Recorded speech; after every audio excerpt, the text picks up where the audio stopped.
ya. Oke, baik. Bismillahirrahmanirrahim. Assalamualaikum warahmatullahi wabarakatuh. Waalaikumsalam warahmatullahi wabarakatuh. Waalaikumsalam Oke, warahmatullahi wabarakatuh. Kang alhamdulillahirobbilalamin. Rian, apa Masya kabar? Allah, luar biasa. Terima kasih Bapak semua ya.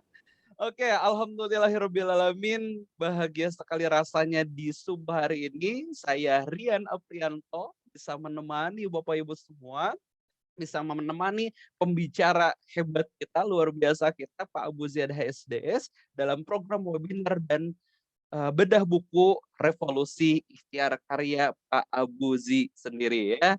Oke, baik. Alhamdulillah nih di kesempatan subuh hari ini yang sudah tergabung di Zoom, kami ucapkan selamat datang ada 50 orang. Yang sudah tergabung di live streaming YouTube ada 16 orang. Biasanya semakin siang itu semakin banyak. Karena yang terdaftar kurang lebih ada sekitar 170-an ya di grup ya yang sudah mendaftarkan diri ikut webinar dan bedah buku ini Bapak semua. Oke, baik. Alhamdulillah pada kesempatan kali ini, insya Allah kita akan kedatangan seorang pemateri yang luar biasa. Beliau adalah guru saya, Bapak semua. Beliau mengajarkan banyak ilmu kepada saya, mulai dari ilmu hipnoterapi, ilmu tentang kepercayaan diri, ilmu tentang manajemen training, dan masih banyak yang lainnya. Dan yang paling suka dari sang pembicara kita ini, yaitu apa? Materinya selalu upgrade, Bapak semua. Ketika disodorkan 10 judul training, wah, dia bisa mengisi 10 judul itu semua. Ketika disodorkan 20 judul training, beliau selalu bisa memaparkannya dengan sesuatu yang sangat luar biasa. Karena kenapa? Beliau memiliki sebuah kebiasaan Bapak semua yang sangat hebat, yaitu apa? Senang sekali membaca buku Bapak semua. Dan di kesempatan kali ini, insya Allah kita akan hadirkan seseorang yang luar biasa Bapak semua, yaitu Pak Abu Zi HSDS ya. Boleh nggak tepuk tangan dulu dong? Oke, baik, saya ajukan unmute dulu deh ke Pak Abu Zi ya. Oke, assalamualaikum warahmatullahi wabarakatuh. Waalaikumsalam warahmatullahi wabarakatuh. Alhamdulillah, Alhamdulillah. alhamdulillah Bang, luar biasa nih, Ya. Masya Allah. Udah Bahagia sehat nih, sekarang ya, udah segeran ya. seger Bang. Alhamdulillah ya, udah hibernasi berapa lama kemarin? 3 minggu ya. 3 minggu ya. Dan muncul dengan potongan rambut yang baru. Ini ala-ala ini ya, pop Korea Rian ya. Iya, seperti itu Bang, kurang lebih ya. Penyegaran Bang. Alhamdulillahirrahmanirrahim ya. Alhamdulillah. Bang, Mhm. nih jujur nih alhamdulillah bahagia kesempatan kali ini bisa ketemu Abang lagi. Kemudian Sama Abang juga bahagia. seluruh peserta hari ini yang sangat semangat sekali belajar untuk mendapatkan hal yang dahsyat dan juga mengubah mindset, mengubah kehidupan nih Bang. Oke. Boleh tahu nggak Bang nih sebelum kita mulai nih Bang ya? Mungkin Abang mau nyapa-nyapa dulu. Siap. Juga nanti ada sebuah pertanyaan yang sangat penting yang mungkin mewakili dari para peserta di kesempatan kali ini Bang. Boleh, Bang? baik. Assalamualaikum warahmatullahi wabarakatuh, Bapak Ibu, saudaraku, sahabatku yang luar biasa ya. Alhamdulillah kita mulai kembali belajar lagi Bapak Ibu ya. Ini kita startnya di subuh hari ya. Jadi Bapak Ibu yang hadir di sini pun kalau udah menyempatkan diri dan udah meniatkan diri Bapak Ibu ya di subuh hari ini untuk belajar, ini sudah salah satu ciri Kang Rian, ciri bahwa Bapak Ibu ini adalah orang-orang yang sukses Bapak Ibu ya. Anda memulai, karena setiap orang sukses itu memulai hidupnya di awal hari Bapak Ibu ya, lebih dini dia bangun, lebih dini dia bangun. Rata-rata dari yang kita pelajari begitu. Mungkin dulu-dulu ya kita zaman masih muda, aduh enak kayaknya ya jadi orang sukses itu bisa bangun siang hari gitu ya, bebas gitu kan, nggak dikejar-kejar deadline, target. Tapi ternyata ya begitu udah mulai masuk atau terjun ke dalam perjalanan panjang untuk mencapai kesuksesan itu tadi, kita temui bahwa ternyata orang-orang sukses di luar sana justru memulai aktivitasnya sedini mungkin, Kang Rian. Gitu ya, memulai aktivitasnya. Dan Bapak Ibu ya di sini yang berbahagia, insya Allah nih Bapak Ibu udah orang-orang sukses semuanya, amin ya. Dan amin. Ya, ini pagi hari, kemudian juga yang hadir di sini kan rata-rata juga alumni training kita Kang Rian ya. Betul. Ini udah ada di lingkaran terdekat di keluarga besar Abu Zi Training Management. Bapak Ibu terima kasih sekali lagi telah berkenan, telah hadir ya. Adapun nanti webinar yang akan kita berikan di kurang lebih beberapa waktu ke depan ya. Betul. Beberapa menit ke depan sampai nanti jam 7 pagi.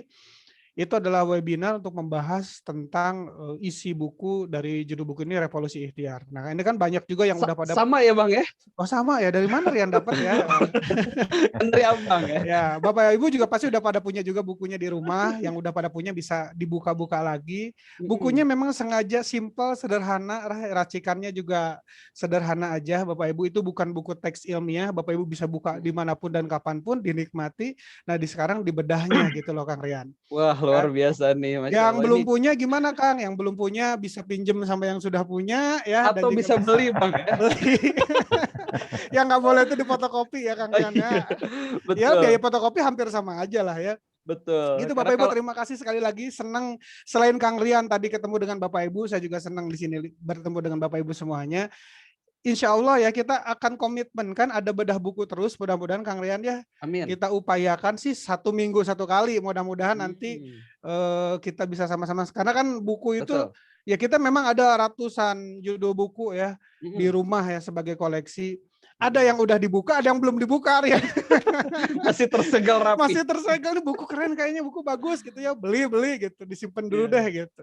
Betul. Tapi ya namanya buku Bapak Ibu nggak akan basi ya, apalagi Betul. isinya, ya apalagi isinya. Tidak ada buku lama sebetulnya di dunia ini. Yang ada adalah buku yang belum kita baca Bapak Ibu ya. Ilmu tuh Betul. nggak ada ilmu lama, buku nggak ada buku lama, yang ada adalah ilmu atau buku yang belum kita baca.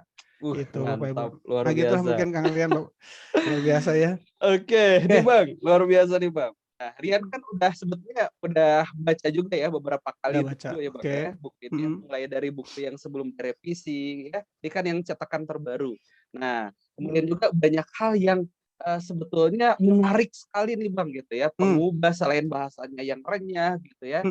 Dan juga paparannya juga yang jelas gitu. Dan ada sub-sub materi yang betul-betul itu jarang terbahas gitu di kebanyakan buku yang lainnya. Boleh tahu nggak Bang, kira-kira hal apa nih poin-poin menarik, poin-poin penting yang Abang tulis di buku Revolusi Ikhtiar ini nih Bang? Oke, jadi gini, ini buku Revolusi Ikhtiar ya. Teori yang ada di dalamnya Kang Rian, itu bukan teori baru atau teori original yang Abang create sendiri, bukan. Ya, Abang bukan ilmuwan ya. Bapak Ibu, saya bukan ilmuwan, saya bukan peneliti. Saya tahu ada di antara Bapak Ibu yang memang ilmuwan, peneliti, menemukan sesuatu yang baru. Mungkin ada di antara Bapak Ibu yang sekarang memang profesinya sedang seperti itu. Saya bukan. Saya ini cuman provokatornya aja gitu Bapak Ibu ya. Kayak Kang Rian ini kan provokator Rian ya. Kita ini provokator ya untuk ilmu-ilmu pengembangan diri. Nah, termasuk salah satu bentuk dari provokasi yang kita berikan melalui tulisan. Itu buku Revolusi Ikhtiar. Jadi di dalamnya juga adalah hasil beberapa hal yang saya temukan, yang saya cari gitu ya, yang ini kayaknya bakal sangat bagus ya ketika dijadikan satu buah buku, karena kan kita dapatnya itu tercecer gitu.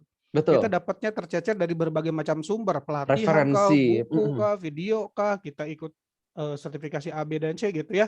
Betul Bang. Ada di dalam buku ini yang tentu saja gini, walaupun ilmunya sama, walaupun ilmu, nggak ada sesuatu yang baru di dunia ini Kang Rian ya. Betul, nggak ada sesuatu yang baru di dunia ini. Rata-rata kalau misalnya Bapak Ibu ikut pelatihan-pelatihan akan selalu ketemu benang merah di antara semua pelatihan itu, khususnya pelatihan pengembangan diri Bapak Ibu. Nah, yang membedakan adalah kisah-kisah ya yang diberikan di dalam buku ini. Contoh-contoh yang diberikan di dalam buku tersebut untuk menjelaskan teori-teori yang ada gitu. Sehingga teori pengembangan diri, ilmu pengembangan diri yang kita pelajari menjadi lebih membumi gitu. Nah, makanya kan gini ya, makna kedalaman seorang pembicara ketika menjelaskan, ataupun dalam hal ini seorang penulis ya, menjelaskan sesuatu itu akan sangat dipengaruhi oleh pengalaman hidup yang dia miliki. Nah, alhamdulillah pengalaman hidup, alhamdulillah kita bersyukur kepada Allah Kang Rian. Kita ya, dan mungkin juga Bapak Ibu punya profesi itu sebagai terapis ya Kang Rian ya. Punya profesi sebagai terapis. Jadi entah ada berapa ratus orang yang memang sudah menceritakan kisah hidupnya di depan kita gitu. Sambil nangis-nangis. Sambil nangis, entah berapa roll tisu yang sudah kita habiskan gitu untuk menyusut air mata mereka. Waduh gitu ya. Waduh, terakhir kemarin Abang ngelayanin terapi juga tuh, mengharu biru juga gitu. Masya Ya Allah. minta ini kan kita lagi kalau di Bandung kan sedang penutupan ya untuk bisnis-bisnis non esensial tuh 100% harus WFH gitu. Nah, ada satu klien terapi, Kang please lah tolonglah gitu ya. darurat banget gitu. Darurat apa sih? Ke istri mintanya Rian ya gitu ya. Oh, Apa Mi betul. problemnya? Ya problemnya ini anxiety, kemudian sering kesurupan kayak gitu kan Rian. Ya Betul. dia bilang nanti aja gitu. Ini katanya kesurupannya nggak bisa ditunda. Iya sih kalau kesurupan nggak bisa Ini ditunda ya. luar biasa. Aduh gimana ya? Terus ditanya, emang kliennya siapa sih? Laki-laki apa perempuan? Perempuan Bi. Oh boleh lah waktu gitu. Oh gitu. Apa maksudnya gitu kan kata istri. Enggak maksudnya ya udahlah nggak apa perempuan sama Umi juga tadi bantu didampingin. Oh ternyata begitu keluarlah kisahnya gitu ya. Nah ini Bapak Ibu kalau jadi terapis tuh begitu ya. 1-2 menit kemudian keluarlah kisahnya dalam kondisi hipnosis tentu saja. Dan di situ kita belajar. Di situ malah yang awalnya abang agak-agak enggan, males. Jadi males ini bisa karena kita takut, bisa karena kita ingin menjaga gitu ya protokol kesehatan, muncul rasa malas. Jadi malas itu jangan selalu disalahpahami sesuatu yang negatif. Jadi sesuatu defensif Bang ya. Ya defensif dari diri kita gitu. Nah, tapi ternyata setelah proses terapi selesai, kemudian beres gitu, dia lega. Aduh belum pernah saya merasakan bahagia yang dirasakan sebelumnya. Yang bikin bahagia itu bukan sugestinya Kang Ria. Apanya, Yang Bang? bikin bahagia adalah pengalaman hidup yang dia miliki yang selama ini tertahan. Ya oleh semacam mental block yang membuat dia tidak bahagia gitu. Nah begitu itu udah lepas, boom gitu. Kayak ada euforia sesaat lah gitu ya. Wah, nah di situ ada kebermaknaan hidup. Nah, Bapak Ibu, ini yang kita bersyukur kepada Allah Kang Rian sebagai profesi terapis, konselor atau apapun Bapak Ibu ya. Kita bukan cuma belajar dari kehidupan kita sendiri. Kita belajar dari kehidupan orang-orang yang ada di depan kita, Bapak Ibu. Ini kan kesempatannya didapat nih oleh seorang terapis kah atau oleh seorang konselor misalkan Bapak Ibu ya. Banyak pengalaman berharga juga Bang ya. Pengalaman berharga. Oh bahwa ternyata ya apa yang kita sudah pelajari selama ini baik di ruangan training, melalui video atau buku yang kita baca benar adanya. Tepat, karena kan orang bikin teori juga bukan sembarangan ngimpleng gitu. Aduh teori apa ya aku mau menciptakan sebuah teori. Enggak kan, orang juga dari hasil riset Bang, ya dari hasil risetnya, penelitiannya, pengalaman hidupnya gitu. Betul. Nah itu kemudian begitu kita udah belajar ilmunya, kita ketemu dengan pengalaman hidup kita, kok sinkron, kok tepat. Kemudian juga dengan klien-klien terapis yang ada di depan kita dari beragam kalangan, ya dari mulai yang memang kesulitan secara finansial sampai yang kelebihan finansial. Jadi memang sebuah orang punya masalah Rian. Yang kelebihan finansial pun sama Bang ya. Iya, dia punya masalah juga. Jangan dikira kita kayak gitu kan, rumput tetangga selalu lebih hijau gitu ya. Kita lihat orang lain kayaknya hidupnya lebih enak. Itu cuman karena kita nggak tahu masalah yang sedang dihadapi, Bapak Ibu. Padahal di balik kehijauan itu banyak sekali. Di balik kehijauan itu kan banyak pupuk kandang di bawahnya gitu yang orang nggak tahu ya kan. Sesuatu yang hijau itu di bawahnya ada banyak hal-hal yang busuk gitu. Ya tanaman yang busuk yang itu jadi makanan. Kurang lebih kan jadi ngebahas tentang itu ya, tentang kehijauan. Nah, maksudnya adalah ya termasuk nih buku Revolusi Ikhtiar di sini. Mungkin Bapak Ibu akan dapatkan teori-teori yang sama di buku yang lain. Tapi yang selalu membedakan adalah kebermaknaan yang didapatkan di sana melalui tulisan, pengalaman hidup, pola pikir. Jadi isi pikiran kita juga dimasukkan ke dalam buku tersebut untuk meracik ramuannya, Bapak Ibu. Ya, cara untuk bikin bala-bala semua sama. Bapak Ibu tahu ya bala-bala ya, bakwan ya. Sama ya, dari tepung terigu, ada kolnya, ada seledrinya, ada wortelnya dan sebagainya. Cuma tapi rasa yang berbeda. Anehnya itu, tiap warung yang jual bala-bala kok rasanya bisa beda-beda. Kenapa? Ada racikannya yang berbeda gitu di dalam meracik ramuan tersebut, meracik bahan-bahan makanan tersebut. Nah, di dalam buku ini juga seperti itu dalam Revolusi Ikhtiar ini. Dan jangan lupa Bapak Ibu kalau membaca sebuah buku, termasuk buku Revolusi Ikhtiar itu selalu dibuka daftar pustakanya. Jadi Bapak Ibu bisa tahu saya tuh ngambil referensinya dari mana aja sih tentang buku-buku tersebut. Kalau Anda pembelajar sejati, apalagi Anda juga profesinya motivator dan juga trainer, termasuk saya ya, kalau saya berburu buku gitu, baca buku, ini buku keren banget, bagus ya. Saya buka daftar pustakanya, diusahakan kalau ada rezeki kita beli yang ada di daftar pustaka itu, Bapak Ibu.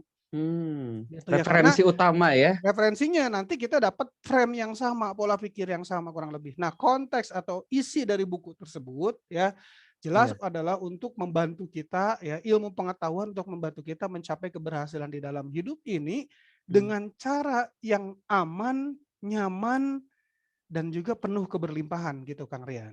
Luar biasa. Berarti itu inti dari buku Revolusi Ikhtiar ini. Revolusi Ikhtiar. Karena ada beberapa orang di luar sana, ya termasuk mungkin diri kita, termasuk saya pribadi yang di awalnya ketika mencapai sebuah kesuksesan yang kita targetkan, yang kita inginkan, kita harus berdarah-darah gitu. Iya. Ya, kita harus mengorbankan satu dan lain hal untuk mencapai keberhasilan itu. Ternyata ya, kalau kita pakai cara yang tepat, ya nggak mesti seperti itu. Abang jadi ingat ya di rumah, ini di ruangan ini nih, ruang belajar ya. Iya. Di ruang kerja ini kan ada bekas-bekas paku ya Rian ya. Iya. Bekas-bekas paku itu untuk nempelin apa tuh namanya sertifikat, kemudian capstock ya buat gantungin baju gitu ya. Betul. Ada di situ. Nah, abang kan nggak indah tuh ya. Abang mau copot itu paku. Ya, abang mau copot paku itu. Pakai tangan Yan. Waduh, susahnya bukan main. Nggak bisa Bang. Nggak bisa. Susah gitu. Tapi dengan satu alat bantu yang namanya adalah tang. Ya, tang itu bahasa Indonesia tang juga kali ya Bapak Ibu. Tang juga Bang, sama. Tang juga ya. Tang gitu. Kemudian dicabut jadi lebih efektif, lihat. Gampang ya. Jadi lebih gampang, lebih mudah, nggak terlalu butuh effort yang lebih besar Bapak Ibu. Ya siapa tahu selama ini kok kayaknya susah banget gitu ya kita mencapai apa yang kita inginkan. Bukan karena kita tidak mampu, bukan karena itu memang bukan takdir kita, bisa jadi karena kita tidak menggunakan alat bantu yang tepat. Nah, alat bantunya apa tuh Bang kalau dalam menggapai kesuksesan? Nah, ini udah mulai masuk ke konten ya. Sabar. Ya. Alat bantunya gitu. Ya, yang tentu gini, ya kurang lebih gitulah kurang lebih ya. Nanti kan kita akan bicara ya di dalam buku tersebut itu. Setelah Abang belajar kan juga dulu Abang juga sama seperti itu Rian ya. Dalam rangka mencapai kesuksesan, keberhasilan, ingin mengubah nasib Bapak Ibu ya, ingin mengubah nasib pribadi, ingin menopang nasib keluarga juga gitu. Dengan cara yang manual, kalau ibaratnya paku tadi itu ya kita pakai tangan gitu. Pakai tangan gitu ya. Wah, itu susahnya setengah mati Bapak Ibu ya. Terus peristiwa yang kedua Kang Rian ya, Abang kan ada kendaraan nih di rumah ya. Terus pengen dipasang bemper belakang, bemper besi gitu, agak besi biar penahan kayak gitu kan. Putih itu ya. Ya, Abang coba, ini kan kalau datang ke bengkel 300.000 biaya pemasangannya aja gitu. Wah sayang kata Abang tuh gitu ya, 300.000 tuh sayang gitu ya. Ya cobalah Abang pasang sendiri kan, ya alat-alat order sekalian waktu itu ya, alat-alat untuk permobilan, untuk buka baut apa dan sebagainya.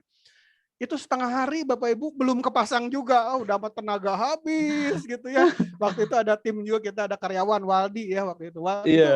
Wah, kamu tenaganya besar nggak? Besar Bang, panco dulu sama Abang tuh untuk menentukan siapa yang terberat. Karena Abang udah nggak mampu. Jadi, kalau Waldi kemampuannya di bawah Abang pasti nggak mampu juga. Ternyata Waldi menang nih gitu ya. Akhirnya udah Waldi masuk. Mungkin karena kurang tenaga gitu. Buka baut Rian, cuman buka baut gitu ya. Itu buka baut wah keras banget gitu. Ini mohon maaf kalau ceritanya agak lebay gini Bapak Ibu ya. Setengah hari nggak selesai gitu ya. Setengah hari nggak selesai. Keringet keluar apa dan sebagainya. Buka bautnya aja ya Allah gitu ya, susah banget. Ya udah deh nyerah ya. Bawa ke bengkel gitu. 300.000, cuman 1 jam Rian. 1 jam Bang. Nggak perlu setengah hari ya. Beres masalah gitu. Masya Allah. Wajar. Berarti 300.000 yang saya keluarkan itu memang sangat-sangat wajar gitu. Betul. Karena bisa jadi dia, tukang bengkelnya itu, montirnya itu, udah pengalaman puluhan tahun atau belasan tahun misalkan, pasang bumper kayak gitu. Ada ilmu yang tidak Abang ketahui. Jadi ketika kita menganggap atau datang ke sebuah tempat jasa misalkan ya, jasa hipnoterapi kah, psikologi kah, atau jasa apapun lah gitu ya. Kemudian kita anggap harganya mahal, ya kita nggak tahu proses di balik dia mendapatkan harga itu gitu. Betul. Boleh yang jadi belajarnya lama ya Bang ya. Iya, yang kita bayar itu bukan berdasarkan waktu pada umumnya, tapi waktu yang sudah dia isi itu hasil dari puluhan tahun pengalaman hidup dia. Dari puluhan tahun itu dia ngajar atau melakukan terapi selama 2 jam. Jadi 2 jam itu menjadi sangat murah. Itu yang Abang alami untuk montir kasus tadi itu. Ternyata ya dibutuhkan ilmu yang tepat, bukan tenaga yang lebih kuat gitu. Betul. Ya bukan orang tambahan, bukan, tapi ilmu yang tepat gitu. Berarti termasuk juga dalam menyikapi hidup ini Bang ya, saat kita mau menggapai kesuksesan, bukan masalah waktu seberapa lama hidup kita Bang ya. Betul. Nah, bukan seberapa banyak usia kita saat ini gitu. Betul. Ya. Mungkin seberapa banyak ilmu, pengalaman, teknik, ilmu kehidupan ini yang kita tahu dan kita amalkan. Mungkin itu Bang ya. Dan dari seberapa banyak ilmu itu sebetulnya bisa jadi hanya 1-2 ilmu yang akan kita pakai gitu. Ilmu yang tepat itu lebih tepatnya Rian. Ya Ilmu kita yang belajar tepat. banyak itu kan untuk mencari sesuatu yang tepat. Betul. Kualitas itu dihasilkan dari kuantitas. Oke, kualitas dihasilkan dari kuantitas. Dari kuantitas. Ya kadang-kadang ada orang pas sekalinya belajar ilmunya tepat. Ada, itu yang kita sering sebut sebagai orang yang beruntung. Betul. Ada beberapa orang yang butuh belajar banyak dulu untuk menemukan satu ilmu yang tepat gitu. Betul. Nah, gitu ya. Itu kurang lebih yang dibahas di dalam buku tersebut, buku Revolusi Ikhtiar gitu. Kemudian di buku ini Bang, ada ilmu apa aja untuk kan di sini di belakangnya Bang ya, kan banyak mengarahkan fokus pada kesuksesan gitu ya untuk mendapatkan keberhasilan 100% gitu ya. Nah, ini di dalam buku ini sebetulnya ilmu apa aja nih Bang yang Abang fasilitasi sebagai alat bantu tadi nih Bang untuk menggapai kesuksesan. Ya, nah dari hasil belajar dan pengalaman yang kita praktekkan sendiri maupun kepada klien-klien terapi kita gitu ya. Betul. Untuk mencapai sebuah keberhasilan ya, untuk mewujudkan kehidupan yang kita inginkan, paling tidak kita akan melibatkan 3 unsur dalam hidup ini, Kang Rian. 3 unsur. Nah, ini perlu dicatat nih Bapak Ibu. Ya, 3 unsur. Mau nggak mau pasti akan melibatkan 3 unsur ya, dan itu juga disinggung di dalam buku tersebut. Yang pertama adalah unsur Tuhan.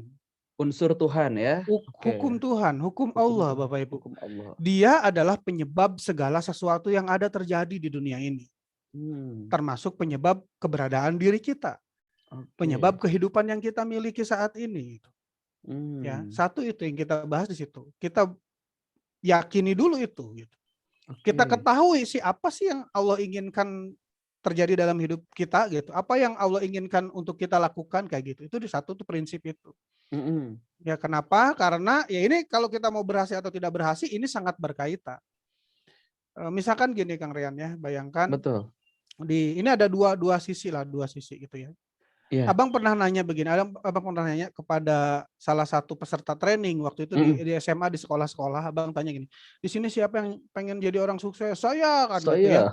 Kemudian ada salah satu yang abang tanya, siswa laki-laki, kamu pengen sukses di bidang apa gitu? Pengen jadi pemain sepak bola gitu ya. Oke, sepak bola. Suksesnya berarti nanti kamu pengen jadi seperti apa? Pengen main di lapangan Old Trafford jadi pemain Manchester United. MU ya. MU gitu ya. Nah, kamu nanti malam berdoa sama Allah, sholat tahajud ya. Misalnya Allah langsung kabulkan doa itu untuk kamu ya.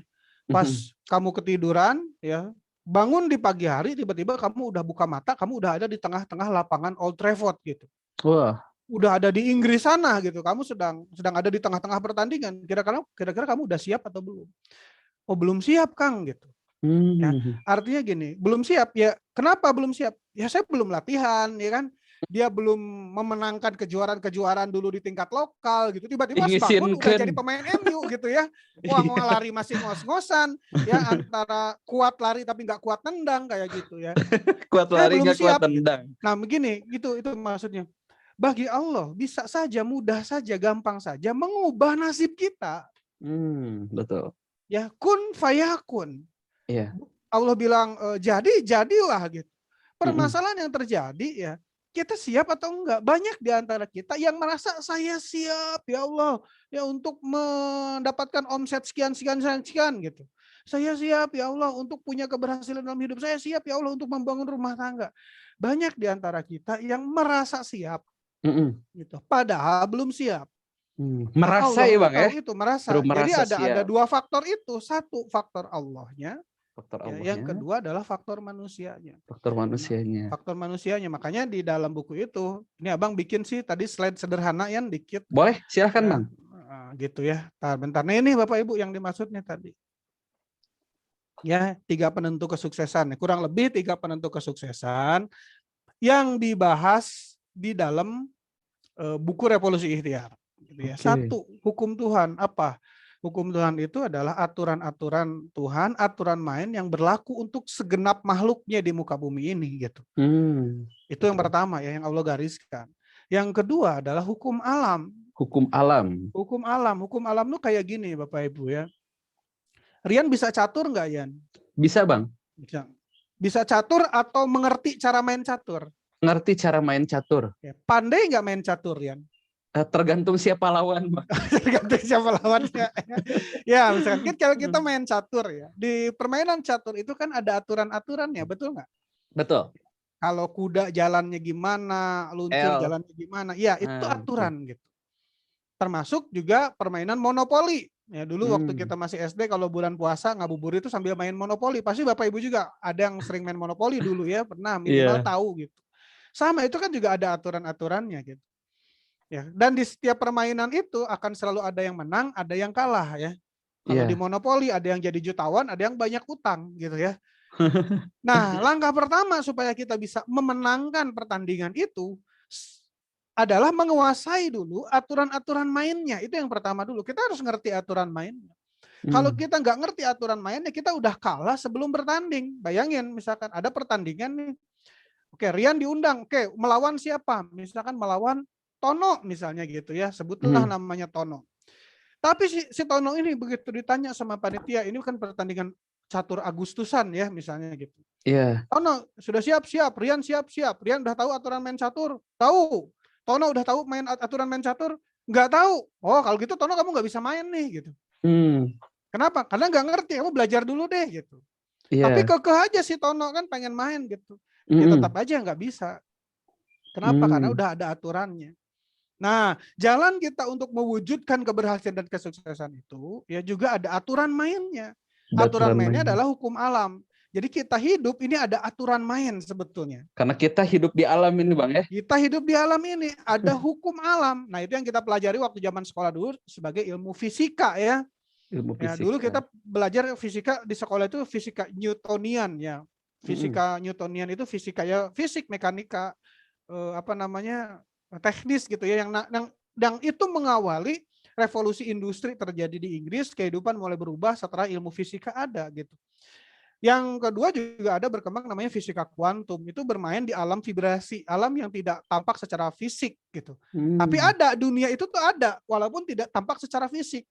Nah, ini betul. Albert Einstein dan kawan-kawan tuh golongannya banyak tuh, Bohr dan yang lain-lain lah gitu. Abang juga nggak hafal banyak ya. Jadi ada alam fisik ada aturannya tersendiri. Alam fisik tuh ada alam aturan. Fisik, ada alam non fisik ya. Alam non fisik ini adalah alam kuantum. Ternyata alam kuantum ini punya aturannya sendiri. Jadi aturan-aturan yang berlaku di alam fisik itu tidak berlaku di alam kuantum. Luar biasa. Contoh di fisika fisik menarik nih, Bang. Itu ada yang namanya hukum gravitasi bumi ya, Rian. Iya, itu di fisik ya. Di fisik. Jadi benda itu akan jatuh kalau kita lepaskan misalnya gitu ya.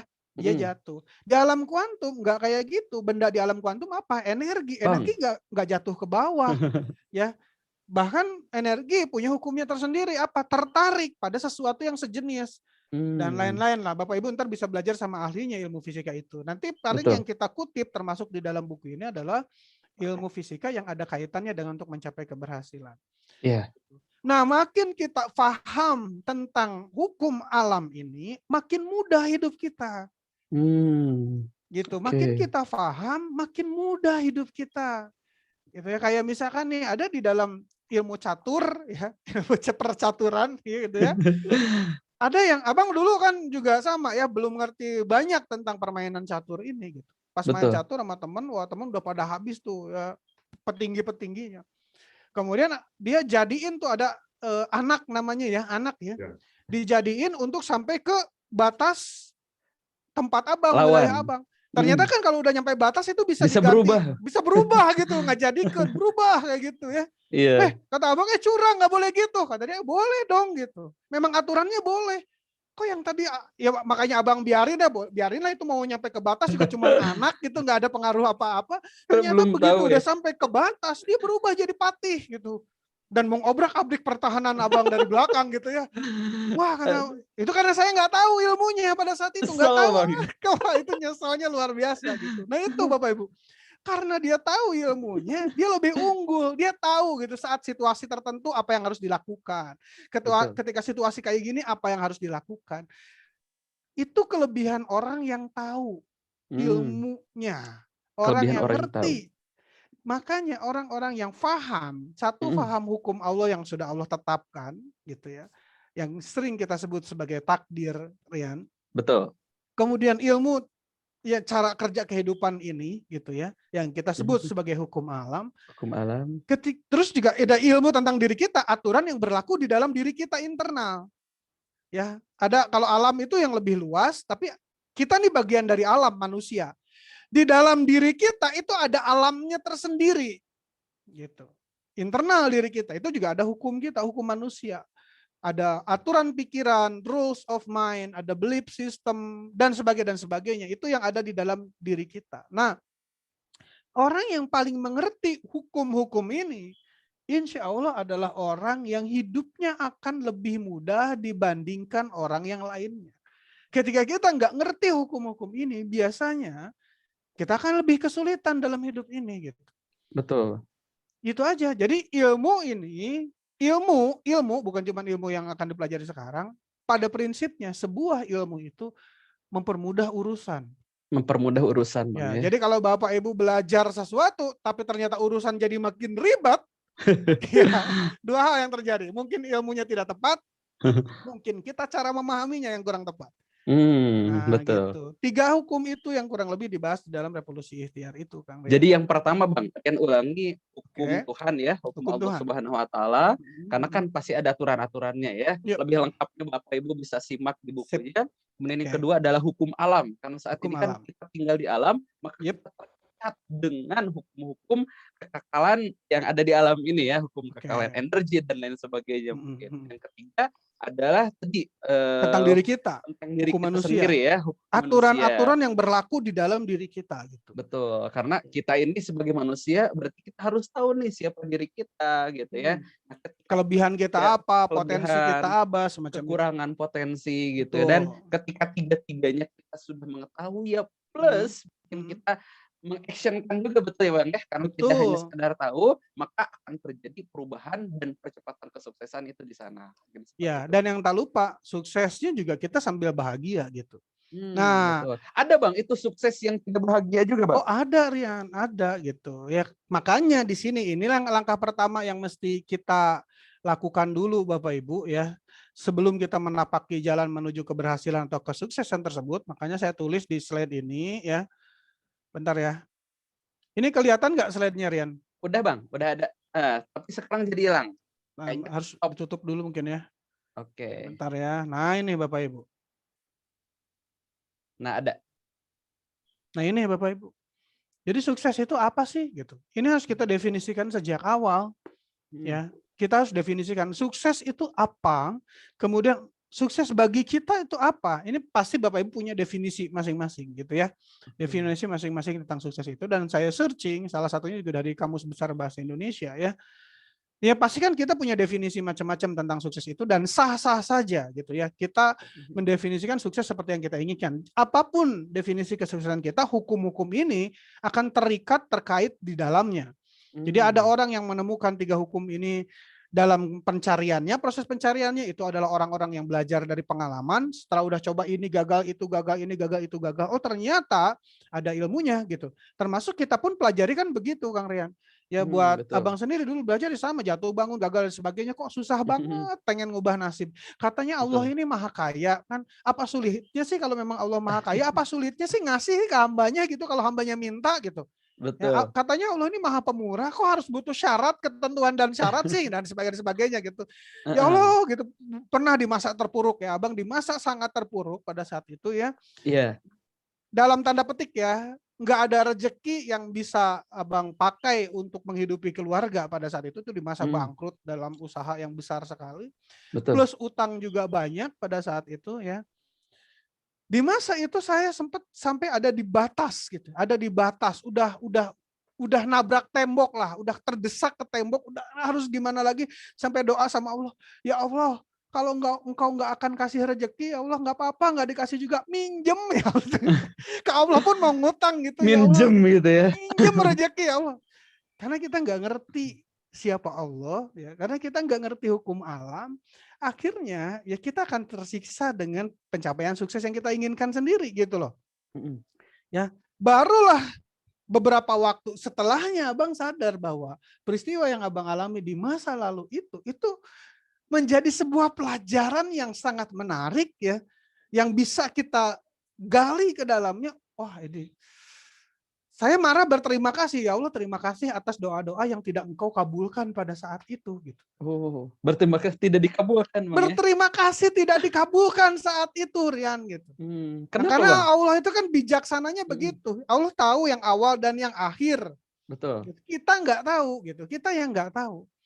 Nah, setelah peristiwa yang lumayan berat saat itu, kayaknya kita agak lebih tenang deh gitu, karena kita begitu ada masalah terjadi, ya kita udah tahu endingnya bakal gimana gitu.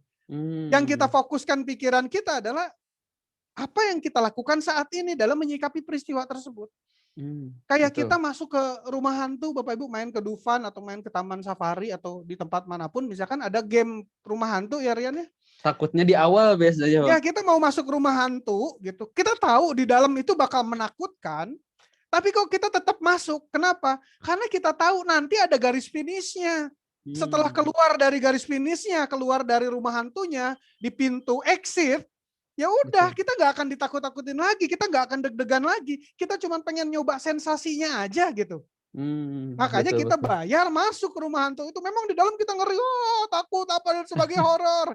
Ya tapi tetap kita jalani karena ada exitnya nanti, ada pintu keluarnya, kita tahu. Betul.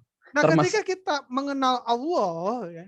Betul. Terus masalah ada di depan kita udah tahu kok ada kok jalan keluarnya gitu. Pasti ada ujungnya juga ya. Ada ujungnya gitu. Nah, yang jadi masalah adalah ketika kita ada di dalam permasalahan itu, apa saja yang kita lakukan? Abang beristighfar atas apa yang abang lakukan kemarin-kemarin ya, di waktu dulu itu ya. Sampai komplain lah sama Allah, sampai apa gitu. Ternyata ya keluar juga kita dari problem itu. Akhirnya apa? Ada penyesalan, ya Allah maaf kemarin itu pas lagi diuji ngomong kayak gini keceplosan ya Allah gitu ya. Ya. Iya. Nah, orang yang makin kenal dengan Allah, dengan Tuhannya, makin enteng hidupnya. Kenapa? Kalau Anda lihat orang-orang yang punya belief, mungkin dia bukan orang-orang yang paling kaya, orang yang punya iman ya. Nanti Bapak Ibu, ini kan agamanya berbeda-beda, sesuaikan dengan keyakinan masing-masing ya.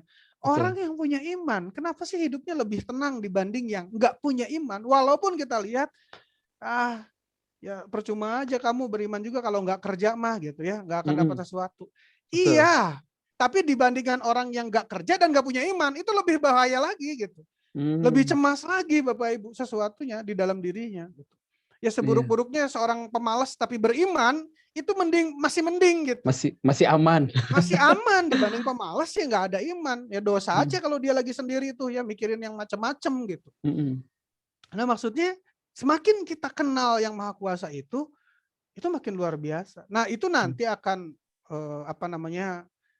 yang menjadi pendorong kita Bapak Ibu ya, pendorong kita menjadi tenaga tambahan ya untuk apa? Untuk menapaki jalan untuk mewujudkan keberhasilan di dalam hidup ini.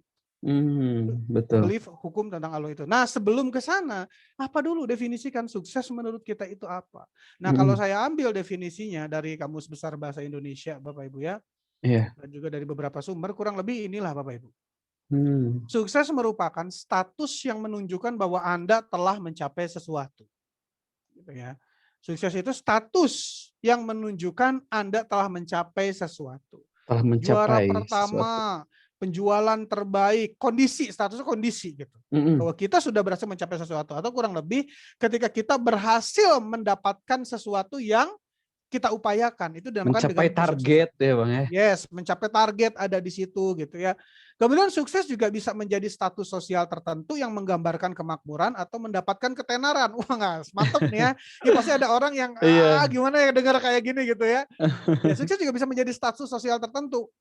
Ini secara umum ya, yang kita sebut misalkan orang sukses itu gimana sih gitu. Kalau kita bilang Kang sukses itu gak ditentukan di dunia, tapi di akhirat. Betul, tapi kan akhirat nanti kita lihatnya. Kita sukses hidup di dunia kita, ya. Ya kita hidup di dunia lihat orang sukses itu indikatornya apa gitu. Ya itu susah nih, nggak bisa kita misalnya ada orang yang rajin sholat, luar biasa dia udah sukses. Belum loh gitu. Karena Hmm. masih ada Karena endingnya. nanti ya. Ya bahkan kan diceritakan juga oleh Nabi kita Muhammad SAW ya. Sallallahu alaihi wasallam. Ada orang yang memang rajin ibadahnya, sholatnya, terus sahabat bilang wah ini bakal surgaan gitu. Terus kata Nabi belum tentu, karena yang akan menentukan tuh endingnya gitu. Husnul khotimah atau su'ul khotimah Nah ya Bang? itu husnul khotimah atau su'ul khotimah. Bisa jadi orang yang banyak dosanya menjelang akhirnya dia dapat hidayah, bertobat, kemudian mati. Masya Allah. Itu bisa Betul. kayak gitu. Ini bukan berarti Anda bebas aja sekarang kan, gimana nanti akhirnya. Iya itu juga akhirnya juga ya justru karena kita nggak tahu endingnya kayak gimana, kita harus jaga-jaga kan. Harus siap-siap selalu Untuk baik berada Bang. dalam performa terbaiknya. Nah maksudnya di sini yang dibahas di dalam ini definisi adalah sukses yang kita lihat, yang tampak tuh seperti apa. Ada simbolnya gitu. Berarti status sosial Bang ya. Ini arti yang kedua Status ini. sosial. Termasuk gini nggak Bang? Misalkan punya mobil, punya kendaraan impian, punya rumah, mungkin dan lain sebagainya. Ya. Itu termasuk juga Bang ya? Status Termasuk sosial. punya mobil itu termasuk sukses bagi orang-orang yang belum punya mobil. Tapi itu pun orang-orang yang belum punya mobil, dia menginginkan punya mobil atau tidak. Kalau dia tidak menginginkan punya mobil, ya belum tentu dia menganggap bahwa sukses itu punya mobil gitu. Oh, betul-betul. Tergantung dari itu tadi, makanya mendapatkan apa yang kita inginkan. Kita inginkan. Itu kalau memang dia tidak menginginkan mobil, tidak menginginkan rumah mewah, kemudian sama orang lain dianggap kamu bukan orang sukses, itu pendapat orang berdasarkan definisi dirinya. Tapi bagi orang ini pasti definisinya berbeda, pasti bukan itu yang dia inginkan gitu loh. Berarti yang berdampak itu adalah definisi diri. Itu yang kemudian ya sangat saya sarankan untuk Bapak Ibu miliki. Karena ketika kita menjadikan acuan orang lain sebagai standar kesuksesan kita, kita hanya akan berusaha memenuhi standar orang lain dalam sukses itu sendiri. Dan pasti capek itu, Bang. Capek itu yang pertama. Yang kedua, begitu kita udah mencapai kesuksesan itu, belum tentu kita bahagia. Nah jadi, ini bahagia Bang ya. Ada definisi lain juga yang Abang dengar ya. Betul. Dari tempat yang lain bahwa sukses itu mendapatkan apa yang Anda inginkan dan menginginkan apa yang sudah Anda dapatkan. Oh, coba Bang diulangi Bang. Ya, mendapatkan apa yang Anda inginkan. Mendapatkan apa yang Anda inginkan. Ini nggak Abang tulis di dalam slide karena Abang pun baru keingetan tadi definisi ini. Iya Bang. Sukses itu mendapatkan apa yang Anda inginkan dan menginginkan apa yang sudah Anda dapatkan. Menginginkan apa. Jadi banyak orang tuh berhasil mendapatkan yang dia inginkan. Pengen kejar ini, tercapai. Pengen dapat ini, tercapai. Pengen dapat itu, tercapai. Tapi dia gagal mensyukuri, gagal bahagia, gagal menikmati apa yang sudah dia dapatkan tersebut. Ya itu orang penting lain, itu Bang. Orang lain bilang, kamu mobil udah 8. Ya tapi kenikmatan dia bukan pada menikmati itu gitu, tapi pada mengejar sehingga kita tuh selalu haus pada sesuatu gitu.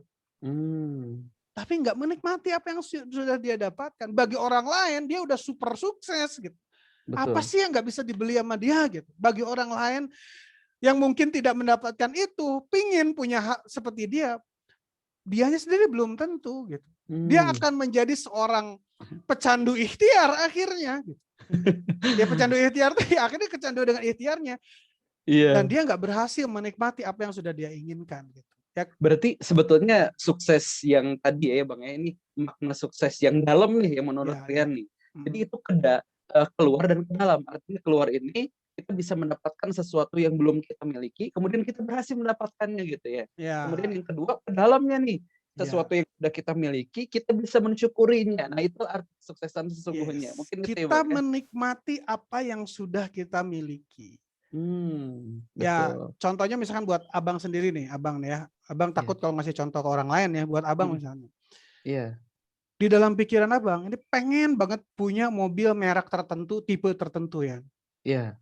Kalau di jalan Abang lagi berkendaraan lihat, wah, ketemu dengan mobil itu kan biasanya kalau kita menginginkan sesuatu pikiran kita jadi sering ketemu. Sering ketemu dengan yang kita inginkan, kayaknya enak ya, wah mantap deh, wah gimana dan sebagainya. Abang lupa mensyukuri kendaraan yang sedang Abang pakai saat itu gitu. Kok jadi kecil gitu ya? Iya, kok jadi merasa nggak berharga apa dan sebagainya. Tapi kalau diingat-ingat dulu ya, kendaraan sederhana yang Abang punya di masa dulu itu yang Abang inginkan.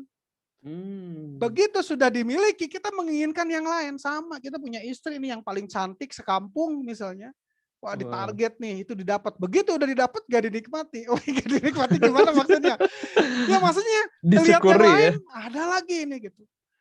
Nah, dia seperti menyandarkan tangga di tembok yang salah. Dia berusaha untuk menyandarkan tangga, dia naiki tangga itu, begitu udah ada di atas, wah bukan di sini tempatnya ternyata gitu.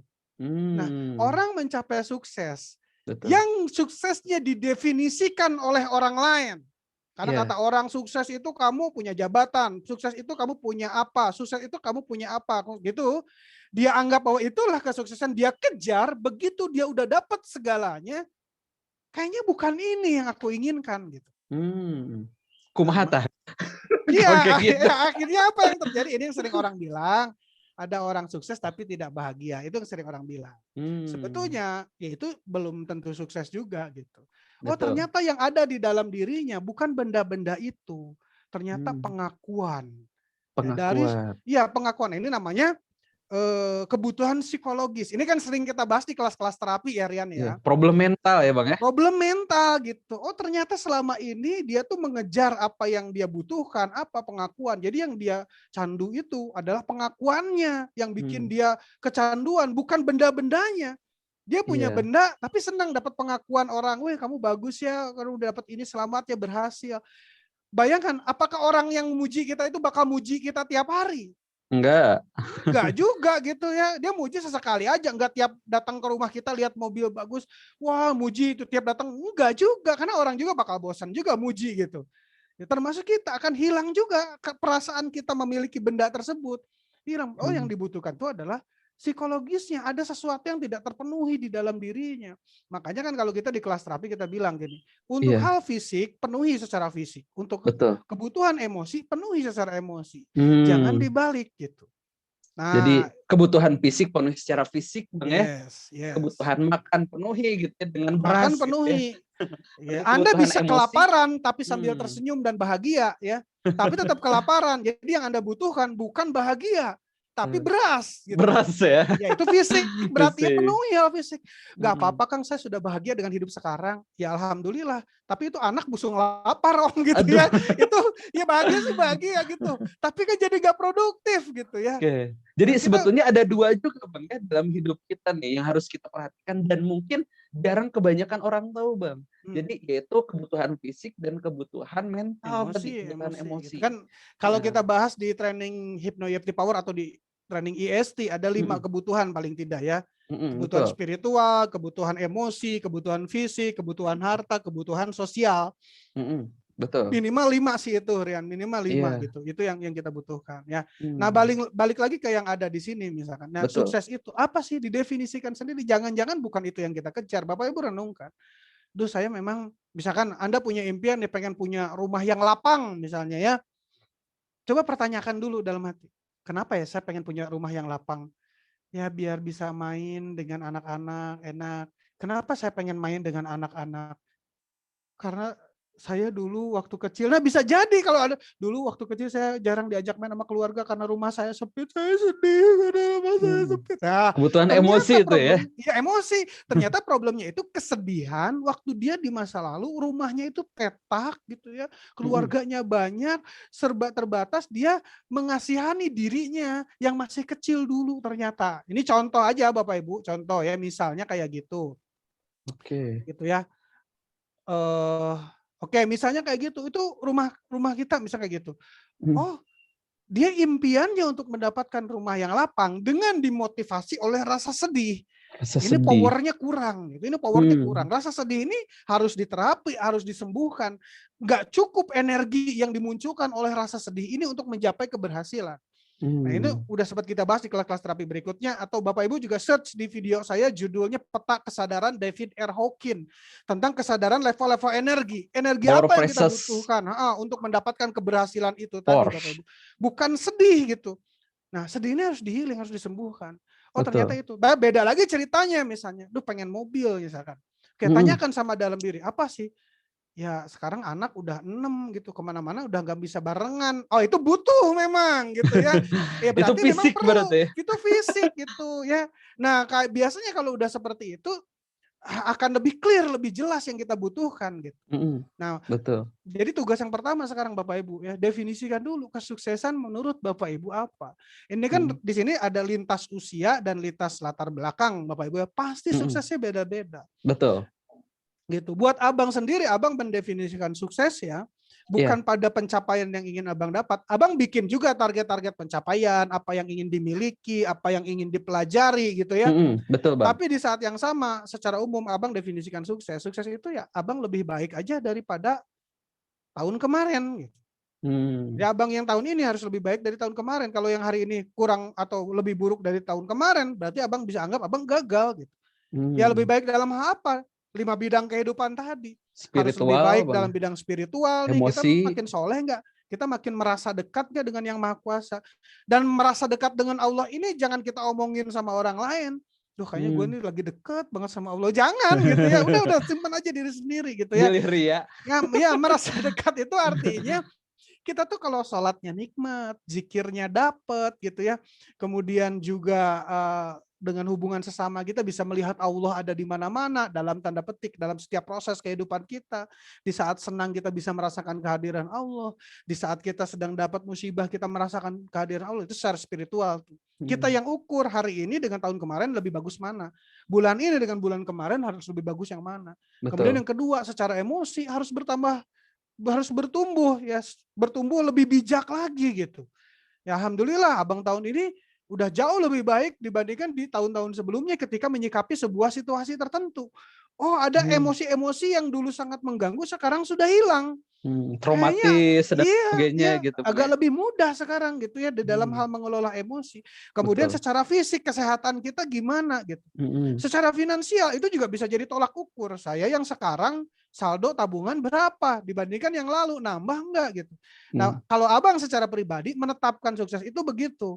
Tahun ini lebih baik dari tahun sebelumnya. Bulan ini lebih baik dari bulan sebelumnya. Abang cukup bahagia dan merasa puas ya ketika Abang berhasil yang tahun ini lebih baik dari tahun sebelumnya. Dalam 5 bidang kehidupan tadi, Bang. 5 bidang kehidupan itu Abang anggap Abang udah berhasil, udah sukses gitu. Sehingga tolak ukurnya pada diri kita sendiri sesuatu yang memang bisa kita ukur dengan fair. Betul. Gitu ya. Beda kalau misalkan tolak ukurnya standar orang lain. Misalkan ya, Abang pengen jadi trainer terbaik di dunia. Ya tahun ini trainer terbaik di dunia si A. Tahun depan bisa jadi berbeda. Gitu ya. Dan untuk jadi yang terbaik di dunia, misalkan kita lihat standarnya orang lain yang terbaik di bidang itu. Dia ekologis dengan situasinya, ada faktor-faktor yang mendukungnya.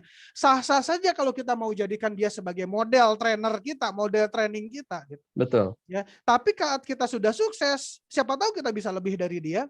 Kan? Kita tetapkan standar sukses menurut diri kita sendiri. Nah, termasuk juga Bang, boleh nggak Bang?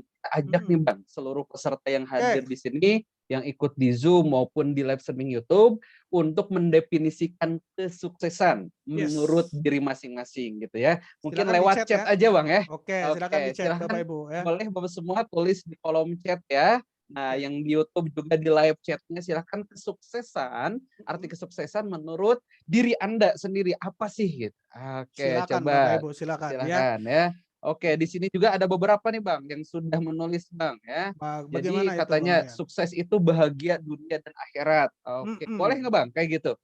Boleh sih, boleh aja kalau kita nganggap cuman atau kan kalau kurang kita bahas yang Bang. kemarin ya di dalam menetapkan goal tujuan itu kan harus bisa diukur ya. Betul. Nah, asalkan itu boleh, walaupun itu umum ya, asalkan Bapak Ibu punya ukurannya. Ya, punya ukuran, punya barometernya. Karena kan nanti saat kita sudah mencapai kesuksesan itu kita akan punya perasaan perasaan puas. Perasaan menang gitu. Karena udah berhasil mencapai sukses itu. Karena kan terus berlanjut nanti sukses kita kan proses. Nah, Bapak Ibu harus punya standar yang bisa diukur. Sukses dunia dan akhirat ya. Boleh pakai metode Stephen R. Covey ya, dengan membayangkan kalau sukses dunia ntar kita mati itu meninggalkan legacy apa, meninggalkan warisan apa, warisan ya itu tadi, warisan harta, warisan ilmu, warisan apa. Kita membayangkan sukses kita di dunia itu kayak gimana definisinya. Kemudian sukses kita di akhirat itu kayak gimana definisinya. Tentu definisi yang memang nanti bakal adanya di akhirat seperti apa. Tapi kan biasanya orang yang memang calon-calon ya sukses akhirat adalah yang sudah bisa merasakan Yang sudah bisa kebahagiaannya di merasakan. dunia gitu.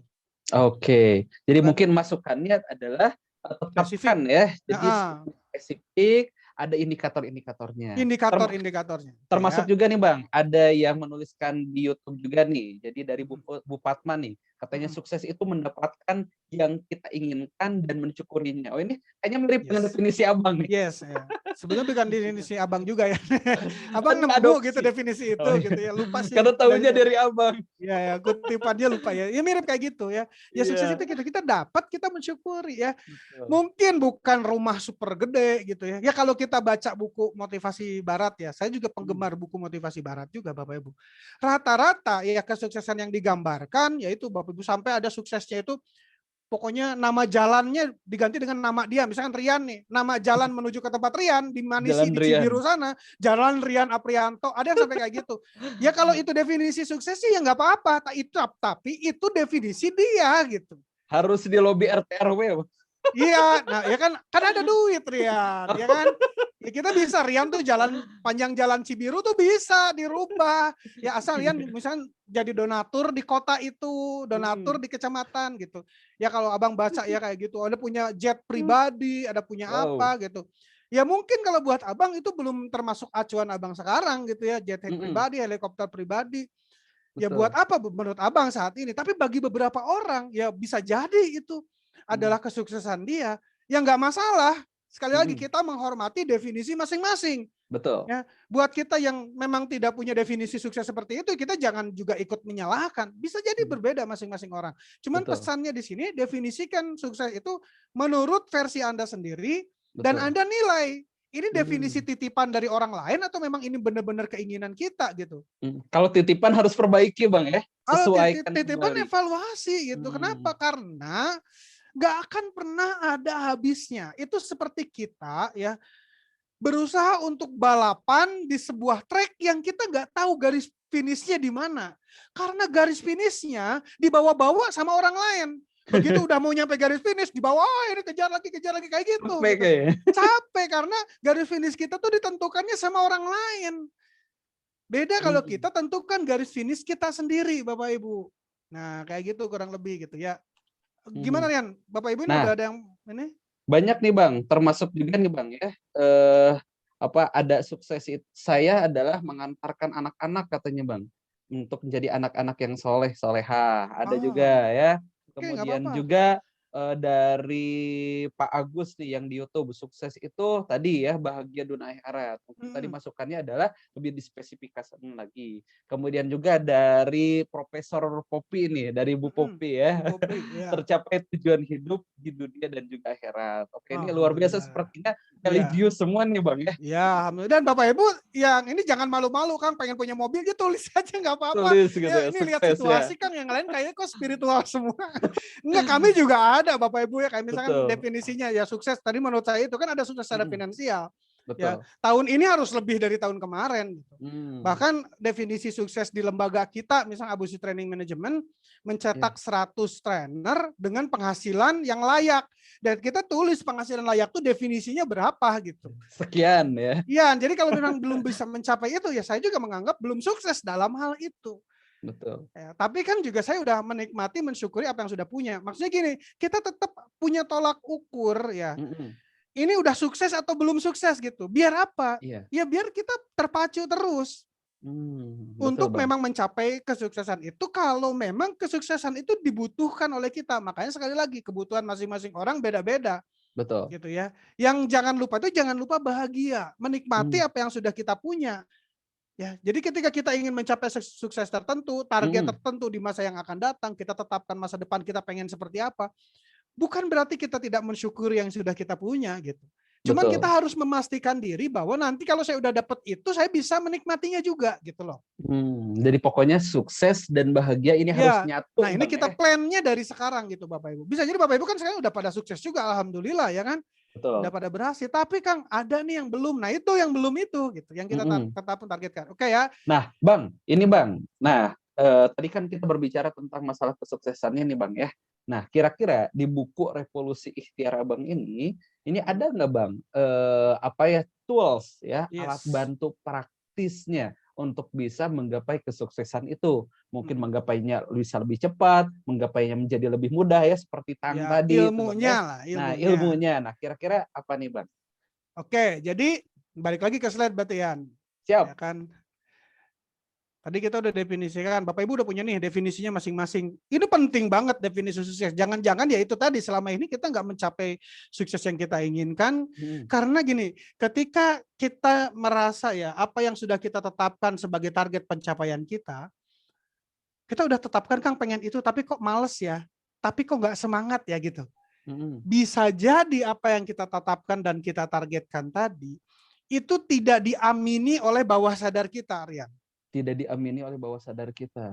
Apa yang kita inginkan tidak disetujui oleh bawah sadar kita. Ya kayak yang tadi misalkan orang yang apa namanya punya definisi sendiri tentang sukses misalnya, dia udah mencapai tadi tapi nggak bahagia. Artinya kan bawah sadarnya sebetulnya bukan menginginkan itu gitu. Yang diinginkan bawah sadar adalah hal yang lainnya. Kebutuhan emosi misalnya gitu Bapak Ibu. Nah, kalau kita tidak sungguh-sungguh, tidak serius untuk menetapkan sukses versi kita, khawatirnya kita nggak maksimal nanti untuk mengejar atau mewujudkan keberhasilan kesuksesan itu tadi. Jadi itu sangat penting banget Bapak Ibu ya, ditentukan sejak awal. Nah, ini balik lagi ke yang tadi itu. Penentunya, tadi kan kita udah definisikan sukses itu apa, ditentukan oleh 3 hal ini. 1 hukum Tuhan, 2 hukum alam, 3 hukum manusia. Nah, ini apa Rian? Rian, kayaknya lagi tanam benih Bang. Tanam benih. Nah, kita bicara tentang benih deh. Di sini ada Bu Popi ya. Salam hormat Bu Popi. Beliau peneliti nih Prof Popi ya. Ini benih Bapak Ibu ya. Ini benih, lihat Bapak Ibu. Rian pernah nanam benih kan? Pernah Bang, dulu waktu sekolah. Waktu sekolah ya, pasti toge ya, atau kacang hijau ya, disuruh nanam. Tahu. Ya kan kalau pohon beringin kelamaan nanti uji cobanya nanam pohonnya ya. Ya, Bapak Ibu perhatikan baik-baik, benih tumbuh ya, benih tumbuh. Kita bawa segenggam benih atau 1 biji deh gitu ya, benih. Kemudian benih ini kita tanam kan. Ya, benih ini kita tanam, setelah ditanam disiram air, kemudian dirawat mungkin, dikasih pupuk. Lama-lama tumbuh kan. Pohon dari benih itu, betul ya Rian ya? Betul Bang. Tumbuh pohon dari benih itu, makin lama makin besar, tergantung jenis pohonnya. Makin lama makin besar, ada cabangnya, ada daunnya, ada buahnya, betul? Betul. Pohon beringin yang sebesar itu, dulunya bisa jadi hanya 1 biji, hanya 1 benih gitu. Tapi kok jadi gede? Ya, padahal dulunya kecil. Dan itu benih beringin atau benih pohon yang lainnya, kalau misalkan kita prek atau kita belah, dibelah 2, di dalamnya nggak ada pohon beringin. Ya benih di dalamnya benih aja kosong mungkin gitu ya. Mungkin juga cuman bubuk-bubuk tertentu gitu ya. Lalu itu si pohon beringin yang gede itu atau tanaman yang kita lihat yang udah tumbuh jadi gede, itu munculnya dari mana? Karena di dalam benihnya sendiri itu nggak ada pohonnya. Bisa dimengerti nggak Rian di sini? Bisa Bang. Ya, benih itu kan cuman biji kecil. Begitu kita belek, nggak ada pohon di situ. Tapi begitu ditanam di dalam tanah muncul pohon. Kok jadi pohon? Karena yang disimpan oleh benih tersebut itu adalah rencana pohon yang akan nanti ditumbuhkan. Iya, planning. DNA-nya. Rencana tentang sebuah pohon itu ada di dalam benih DNA. Yang naruh rencananya siapa Rian? Allah Bang. Allah yang maha kuasa Bapak Ibu. DNA-nya. Kita manusia itu tidak menumbuhkan pohon. Kita manusia menaruh benih ini, ditanam di tanah, rencana itu yang ada di dalam benihnya, yang mungkin terkodekan, mungkin kalau di manusia DNA, kalau di benih saya nggak tahu apa namanya ya, Bu Popi ntar bantu jawab ya. Rencana yang ada di dalam benih itulah yang kemudian menarik unsur hara, menarik air, menarik segala sesuatu yang dibutuhkan untuk bisa bertumbuh. Termasuk menarik diri kita untuk mau menyirami benih tersebut. Benih itu yang menarik kita, bukan kita yang pengen nanam ini, bukan. Benih itu yang menarik manusia hadir untuk menyiraminya sehingga benih itu bisa tumbuh. Di dalam benih itu hanya Subhanallah. ada rencana. Pohon yang segede beringin tadi itu bahan-bahannya tidak terdapat di dalam benihnya. Bahan-bahannya didapat dari unsur hara yang ada di sekitar benih itu. Unsur hara itu dikumpulkan oleh benih, blueprintnya udah ada di dalam benih, udah tahu unsur haranya bakal dijadiin apa. Karena ini unsur hara kita bicara tentang pupuk misalkan ya, pupuk nih, pupuk kandang lah, tai kotok lah misalnya nih ya. Kotoran ayam, kotoran sapi, sama kotoran ayam, kotoran sapi, tapi kalau kita tanamnya benihnya beda, bakal beda hasilnya. Satu jadi toge, satu jadi singkong. Walaupun sama-sama unsur haranya adalah kotoran sapi atau kotoran ayam. Yang membedakan itu adalah plan-nya, rencana di tumbuhnya yang ada di dalam benih tersebut. Rencana ini siapa yang bikin? Allah Subhanahu wa Ta'ala. Betul. Manusia belum bisa bikin sampai saat ini. Bikin benih buatan belum. Yang bisa dilakukan adalah cloning. Itu ada uji cobanya sama hewan ya. Ada hewan yang di cloning gitu ya. Uji cobanya ada yang dipikirin kan caranya. Tapi meng-create benihnya sendiri, meng-create rencana yang ada di dalam benihnya kita nggak bisa. Gitu loh, itu satu. Jadi begitu rencananya sudah ada, maka lingkungan sekitar akan tertarik. Lingkungan yang dibutuhkan oleh si benih itu tadi. Kang, ini kan benih harus ditanam oleh manusia, bukan manusia yang ditarik oleh benih ya, tapi sebetulnya benih yang ditentukan oleh manusia. Rumput aja nggak ditanam bisa tumbuh gitu. Bisa Kenapa? tumbuh. Ya sama, ada plannya juga di dalamnya, ada rencananya juga. Termasuk dalam hal ini kita kaitkan dengan manusia, Bapak Ibu. Benih kesuksesan itu sudah ada di dalam diri kita masing-masing. Secara fisik kita belajar sudah ada DNA di dalam diri kita.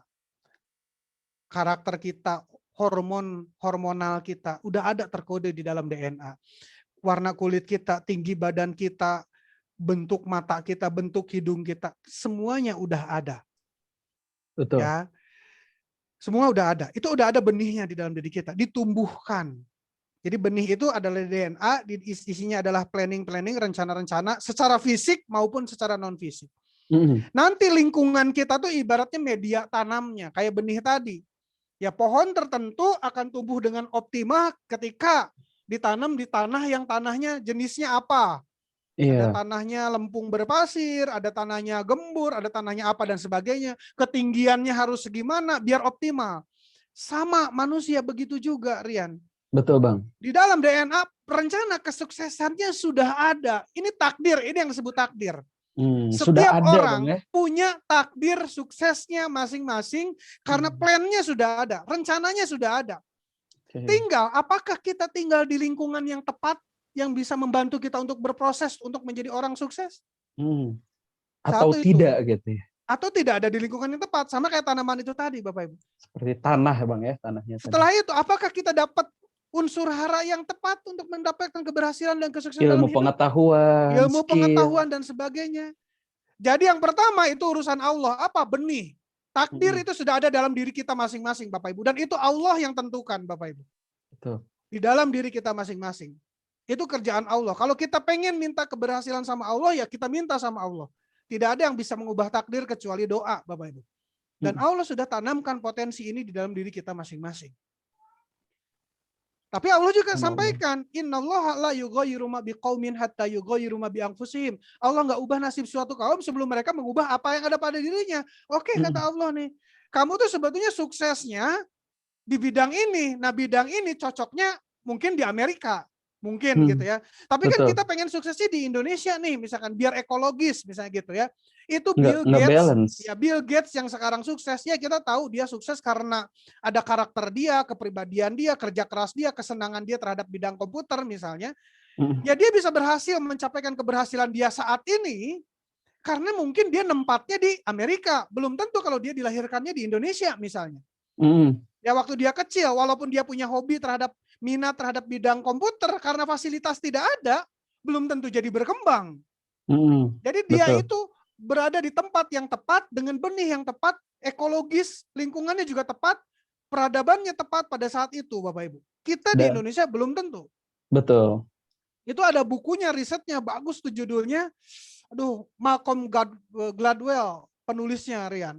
Makom Bahwa ternyata terakhir. sukses itu katanya ya bukan cuman kerja keras, kerja cerdas, bukan. Tapi ada faktor-faktor tertentu yang di luar kendali kita yang Mm-mm. memang tersedia dan hadir pas. Itu disebutnya ada faktor keberuntungan juga gitu. Hmm. Jadi banyak faktor ya Bang ya. Banyak Jadi faktor. untuk mencapai kesuksesan, tadi diantaranya adalah faktor Tuhan dengan Oke. menanamkan benihnya itu Bang ya. Benihnya. Takdirnya itu gitu. Takdirnya. Nah Juga yang makanya kedua, disampaikan tadi kan betul. sama Mm-mm. Allah sendiri bahwa Allah nggak ubah nasib suatu kaum sebelum mereka mengubah apa yang ada pada dirinya. Betul. Oke, ya Allah, saya ini tinggalnya di Indonesia pengen sukses di bidang ini, maka di situ kita minta Allah untuk Mm-mm. mengubah nasib kita, pengen jadi lebih baik seperti apa. Kita nih nggak ada bakat-bakat jadi pengusaha misalnya. 7 Mm-mm. turunan ke atas nggak ada yang jadi pengusaha. Terus pengen jadi pengusaha, kan kita nggak punya lingkungannya di situ. Betul. Nah kita minta sama Allah Subhanahu Wa Taala. Tapi syaratnya itu tadi, kamu harus siap-siap berubah, kata Allah begitu. Mm-mm. Kalau Faktor Allah diri sudah sendiri ubah, Bang ya. iya itu pada diri Gitu. sendiri, mengubah lingkungan kita, mengubah bacaan kita, mengubah tontonan kita, mungkin juga mengubah teman-teman kita. Itu seperti kita mencarikan media tanam yang tepat buat benih yang akan kita tanam. Mm-mm. Ngubah benihnya kata Allah gampang, aku urus. Tapi ada hal yang harus kamu lakukan. Jadi itu yang dimaksud Allah nggak ubah nasib suatu kaum sebelum kaum itu mengubah apa yang ada pada dirinya sendiri. Faktor pertama Allah. Ada doa, Bapak Ibu, minta. Mungkin ini udah pada, kita malu juga kalau misalkan nyuruhnya doa, minta sama Allah, ini udah jago-jago insya Allah semuanya ya. Insya Allah. Ya udah minta sama yang Maha Kuasa, dekati Allah gitu. Tapi ingat, saat Allah sudah kabulkan untuk Anda, Andanya sudah harus ready, Andanya sudah harus siap, Bapak Ibu. Jadi ada hal-hal yang mungkin oleh Allah urus Bang ya.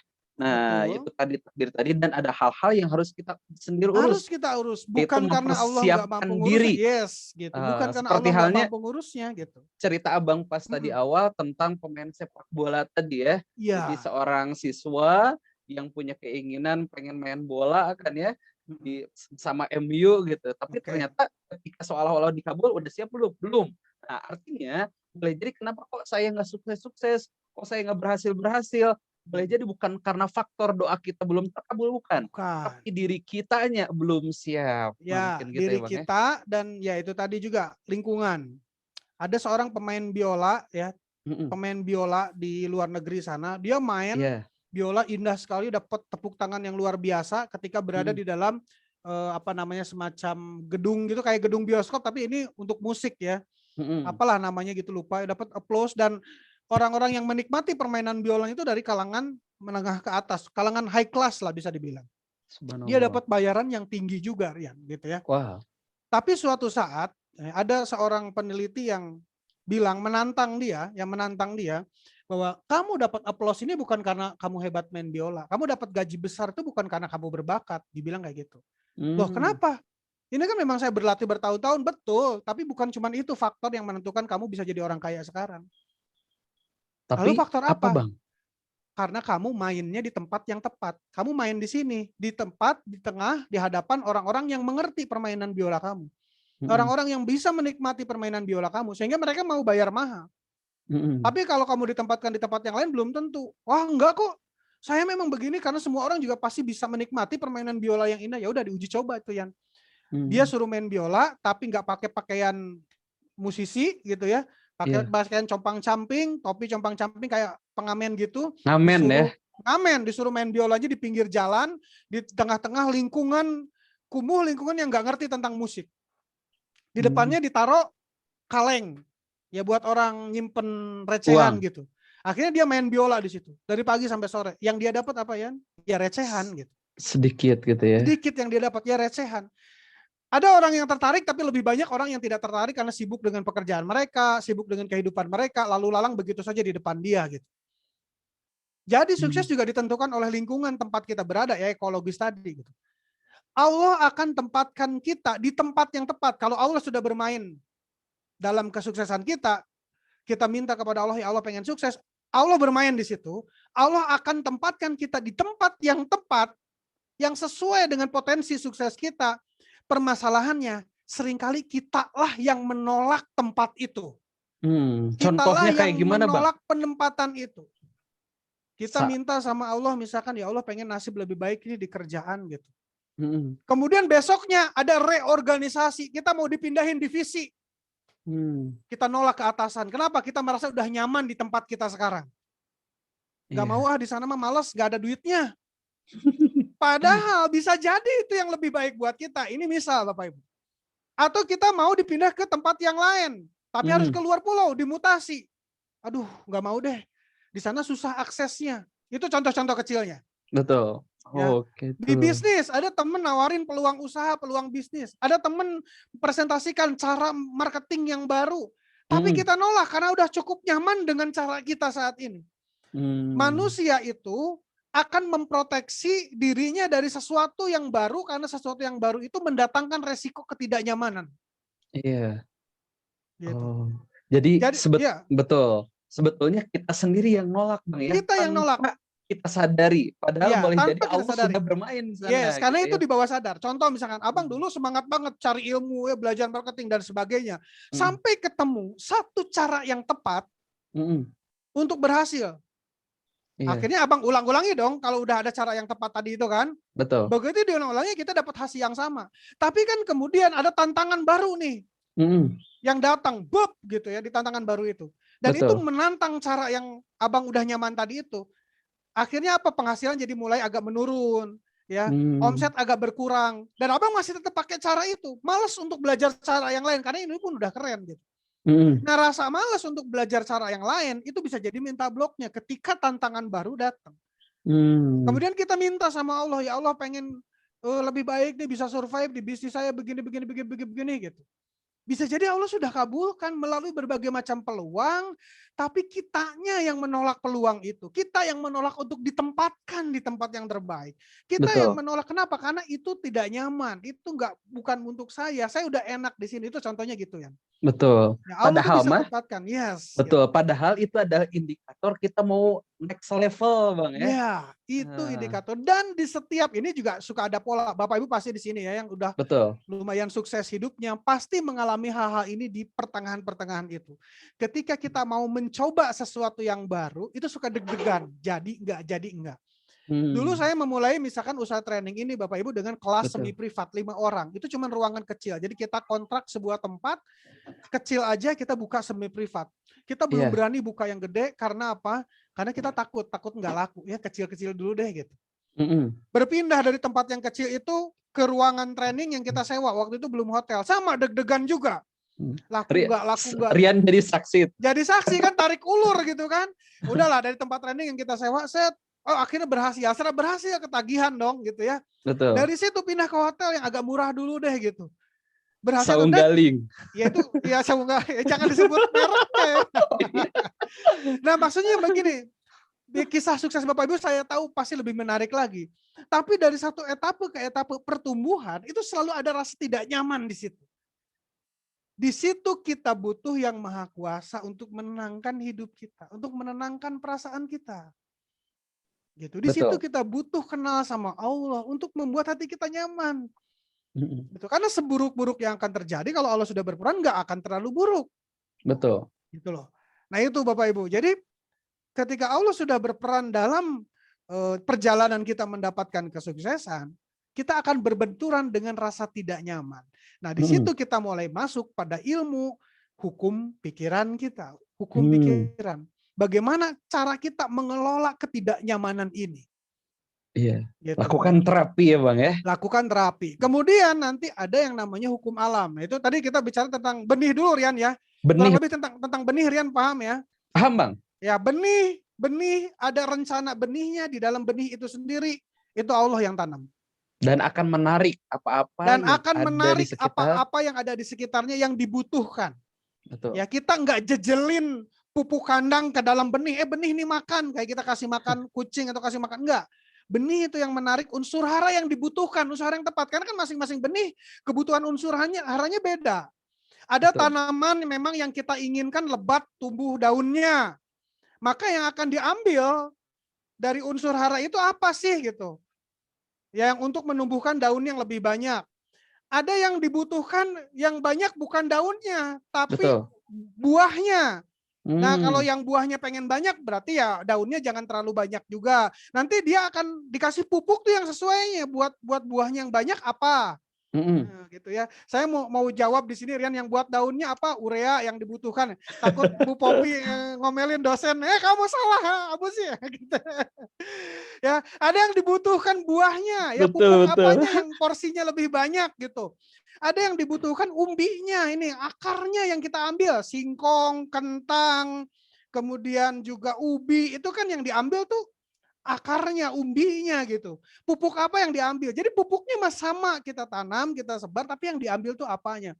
Nah, begitupun kesuksesan dalam diri kita yang sudah terkodekan di dalam DNA kita, Bapak Ibu. Itu Betul, akan betul. menarik orang yang tepat, situasi yang tepat, lingkungan yang tepat gitu. Lembaga yang tepat, Bang. Lembaga yang tepat gitu kan. Komunitas Itu akan yang menarik. tepat. Jadi fokus pada mencari ya kesuksesan kita. Ini ada juga di ilmu pencarian bakat ya. Bapak Ibu juga bisa cek itu di YouTube saya juga ada tentang bagaimana mencari minat dan bakat, bisa diterapkan untuk anak kita, bisa buat kita. Itu seperti kita mempelajari kita tuh dikodekannya peta sukses kita tuh apa gitu. Di dalam diri kita yang sudah Allah berikan. Kemudian yang kedua, kita mengelola diri kita. Mental block kita, Kang Rian. Betul, Bang. Mental block kita bisa Bapak Ibu pakai EFT gitu ya. Karena untuk mengatasi rasa-rasa tidak nyaman yang ada di dalam diri kita. Bisa dengan teknik pertanyaan, itu ada teknik-tekniknya di dalam buku yang sudah Abang jelaskan juga gitu. Itu faktor satu, faktor Allah, Bapak Ibu kenali Allah, dekati Allah, biar Allah nanti bantu Bapak Ibu untuk mencapai kesuksesan yang Bapak Ibu inginkan. Yang kedua, kenali hukum alamnya. Jadi Allah ciptakan alam semesta ini dengan seperangkat sistemnya. Kalau kita bekerja di atas sistem itu, hidup kita insya Allah lebih mudah. Kayak tadi, mau nyabut paku pakai tangan dengan pakai tang, itu akan lebih enteng pakai tang. Kenapa? Karena sesuai dengan hukum alam itu. Jadi kalau tadi Abang cerita tentang benih, sekarang Abang cerita tentang ini, Rian. Iya, tapi sebelum dilanjut nih, Bang. Oke. Jadi penjelasan lebih lengkap ya tentang tadi apa itu hukum alam, kemudian juga apa itu hukum Tuhan, hukum diri Hukum sendiri apa dan aja yang ada di dalamnya. Ya, nah ini semuanya ada dalam buku Revolusi Ikhtiar Bapak semua ya. Oke. Jadi nanti yang sudah punya silahkan Dibaca dibaca, lagi. yang belum punya segera diorder ya. Oke nih, Rian, ini Abang lihat nih hukum alam, memanfaatkan hukum alam tuh kayak gini, Rian. Ya. Ya, ini gambar apa nih, Rian? Itu jadi pesawat sederhana, Bang. Oh, Rian ya bener ya. Masih hafal pelajarannya. Alhamdulillah. Alhamdulillah ya. Ini pesawat sederhana Bapak Ibu ya. Itu namanya pengungkit. Betul. Ya. Nah, itu namanya pengungkit. Pesan bukunya Kang, buku pesawat sederhana Ibu Reni. Oh, bukan ya. Pengungkit ya. Nanti insya Allah ya. di akhir acara mungkin. Nanti di akhir acara ya, Bu. Ya, nanti. Itu namanya pengungkit Bapak Ibu ya. Pesawat sederhana, alat yang bisa manusia gunakan untuk bekerja sehingga lebih ringan. Ya, kebayang kan tadi kalau ya si anak ini harus ngangkat benda atau ngangkat batu seberat ini ya, berapa energi yang dia butuhkan, Rian? Besar sekali, betul nggak? Lumayan Tapi berat, dengan menggunakan sedikit alat ini, ya, pakai apa namanya, pakai tongkat, kemudian dikasih di dalamnya ada batu tuas, kecil. Ya, batu kecil, dia bisa ngangkat beban benda ini dengan energi yang tidak terlalu besar, Bapak Ibu. Kenapa? Karena ada alat bantunya. Dia memanfaatkan hukum fisika untuk mengangkat benda tadi itu. Nah, untuk mencapai keberhasilan dalam hidup juga ada hukum alam yang bisa kita gunakan, Bapak Ibu. Ya, selain hukum fisika tadi yang kita gunakan, hukum Newtonian, gravitasi, kemudian apa dan sebagainya, juga ada hukum sebab akibat dan sebagainya. Itu juga bisa kita manfaatkan. Nah, yang ingin kita bahas dulu di sini adalah 3 hukum ini, Bapak Ibu ya. 3 hukum ini silakan Bapak Ibu manfaatkan. Yang pertama, Bapak Ibu, hukum kelebaman, Bapak Ibu. Hukum kelebaman tuh kayak gimana sih? Jadi sesuatu yang sudah menjadi lebam, bengkak, membengkak, dia akan mencapai titik puncak kebengkakan itu. Jadi kalau sudah sampai titik puncak kebengkakan, maka biasanya besoknya meletus. Ibaratnya bisul, Rian. Betul. Ya, bisul pertama kali kecil. Ya. Makin lama makin gede. Sampai puncak gedenya akhirnya meledak. Ini mohon maaf ya saya ngobrolin bisul, Bapak Ibu, mohon maaf kalau lagi ada yang makan. Begitu sudah sampai puncaknya dia akan meletus. Kalau sudah meletus biasanya apa yang terjadi, Rian? Bucat Bang. Ya bucat ya, meletus adalah bucat ya, meletus is bucat ya. Biasanya sembuh gitu, udah nggak sakit lagi. Betul. Sama dengan demam. Mm-mm. Demam juga sama, makin lama makin tinggi demam tinggi, ada di titik kritis kan gitu. Betul. Setelah sampai ke titik kritis, besoknya biasanya sembuh, asal dalam perawatan yang tepat. Ya, yang kita harus jaga itu adalah dalam proses, kalau bisul tadi dalam proses pembengkakannya, jangan sampai kena infeksi. Kalau dalam demam, jangan sampai berefek ke hal-hal yang lainnya, makanya butuh perawatan. Betul. Tapi rata-rata seperti itu, kita luka misalkan, terbentur sesuatu, sakit banget. Tapi lama-lama, ya setelah sakit itu nanti muncul memarnya agak bengkak sampai agak bengkak banget, sampai udah hilang bengkaknya, tinggal memarnya udah biasanya hilang sakitnya. Begitu udah sampai puncaknya, itu kelebaman, hukuman kelebaman itu kayak gitu. Jadi sampai saat udah puncak lebamnya, biasanya besoknya sembuh. Kerja keras kayak gitu. Sampai puncak terakhirnya sakit, setelah itu tubuh akan merestart dirinya sendiri. Fitness sama, kita yang baru olahraga, begitu sekali olahraga, pegel-pegel. Ya jangan dihentikan pegel-pegelnya, maksudnya jangan dihentikan olahraganya, tapi dirawat sesuai porsinya. Lama-lama pegel-pegelnya bakal hilang walaupun kita olahraganya kenceng gitu. Kenapa? Karena otot sudah menyesuaikan dirinya sendiri sudah melewati fase krisisnya. Nah makanya sekarang kan ada apa namanya itu vaksin, Rian ya. Ada vaksin. Vaksin itu adalah shortcutnya gitu. Disuntikan itu vaksinnya, ada virus di situ buat kita dapat fase kelebamannya itu tadi. Kurang lebih kalau ilustrasinya begitu. Di sini kan ada Ibu Lasri nih, orang kesehatan juga nih ya, yang tiap hari sekarang kerjaannya mencapai target vaksin gitu ya. Nah, tapi hukumnya kayak gitu. Iya. Biar kelebamannya didapat secepat mungkin tapi sekaligus terkontrol kan gitu. Itu vaksin kan udah dikontrol gitu di dalamnya. Ya kalau kita terserang virus kan kayak gitu, terserang virus, ada fase sakitnya, fase gejalanya, fase demamnya. Kalau tubuh kita bagus, biasanya kita akan lewati fase demam itu dan besoknya kita udah lebih sehat lagi tubuh kita dibanding sebelumnya, lebih tahan lagi. Dalam segala sesuatu ada fase ini, termasuk dalam usaha, dalam menghadapi masalah, dalam kebangkrutan. Kalau kita sekarang, Bapak Ibu, kalau ada di antara kita sekarang sedang mengalami masa paling sulit dalam hidup kita, insya Allah tuh biasanya bentar lagi bakal bisa lebih lega. Kita akan mengalami kelegaan gitu. Cirinya itu Bapak Ibu. Biasanya kalau kita udah menghadapin masalah, udah stres banget, stres berat, biasanya akan mengalami kelegaan. Ada masalah yang bertubi-tubi datang dan kita udah nggak sanggup, biasanya itu sebentar lagi kita akan dapat keberhasilan atau kelegaan gitu.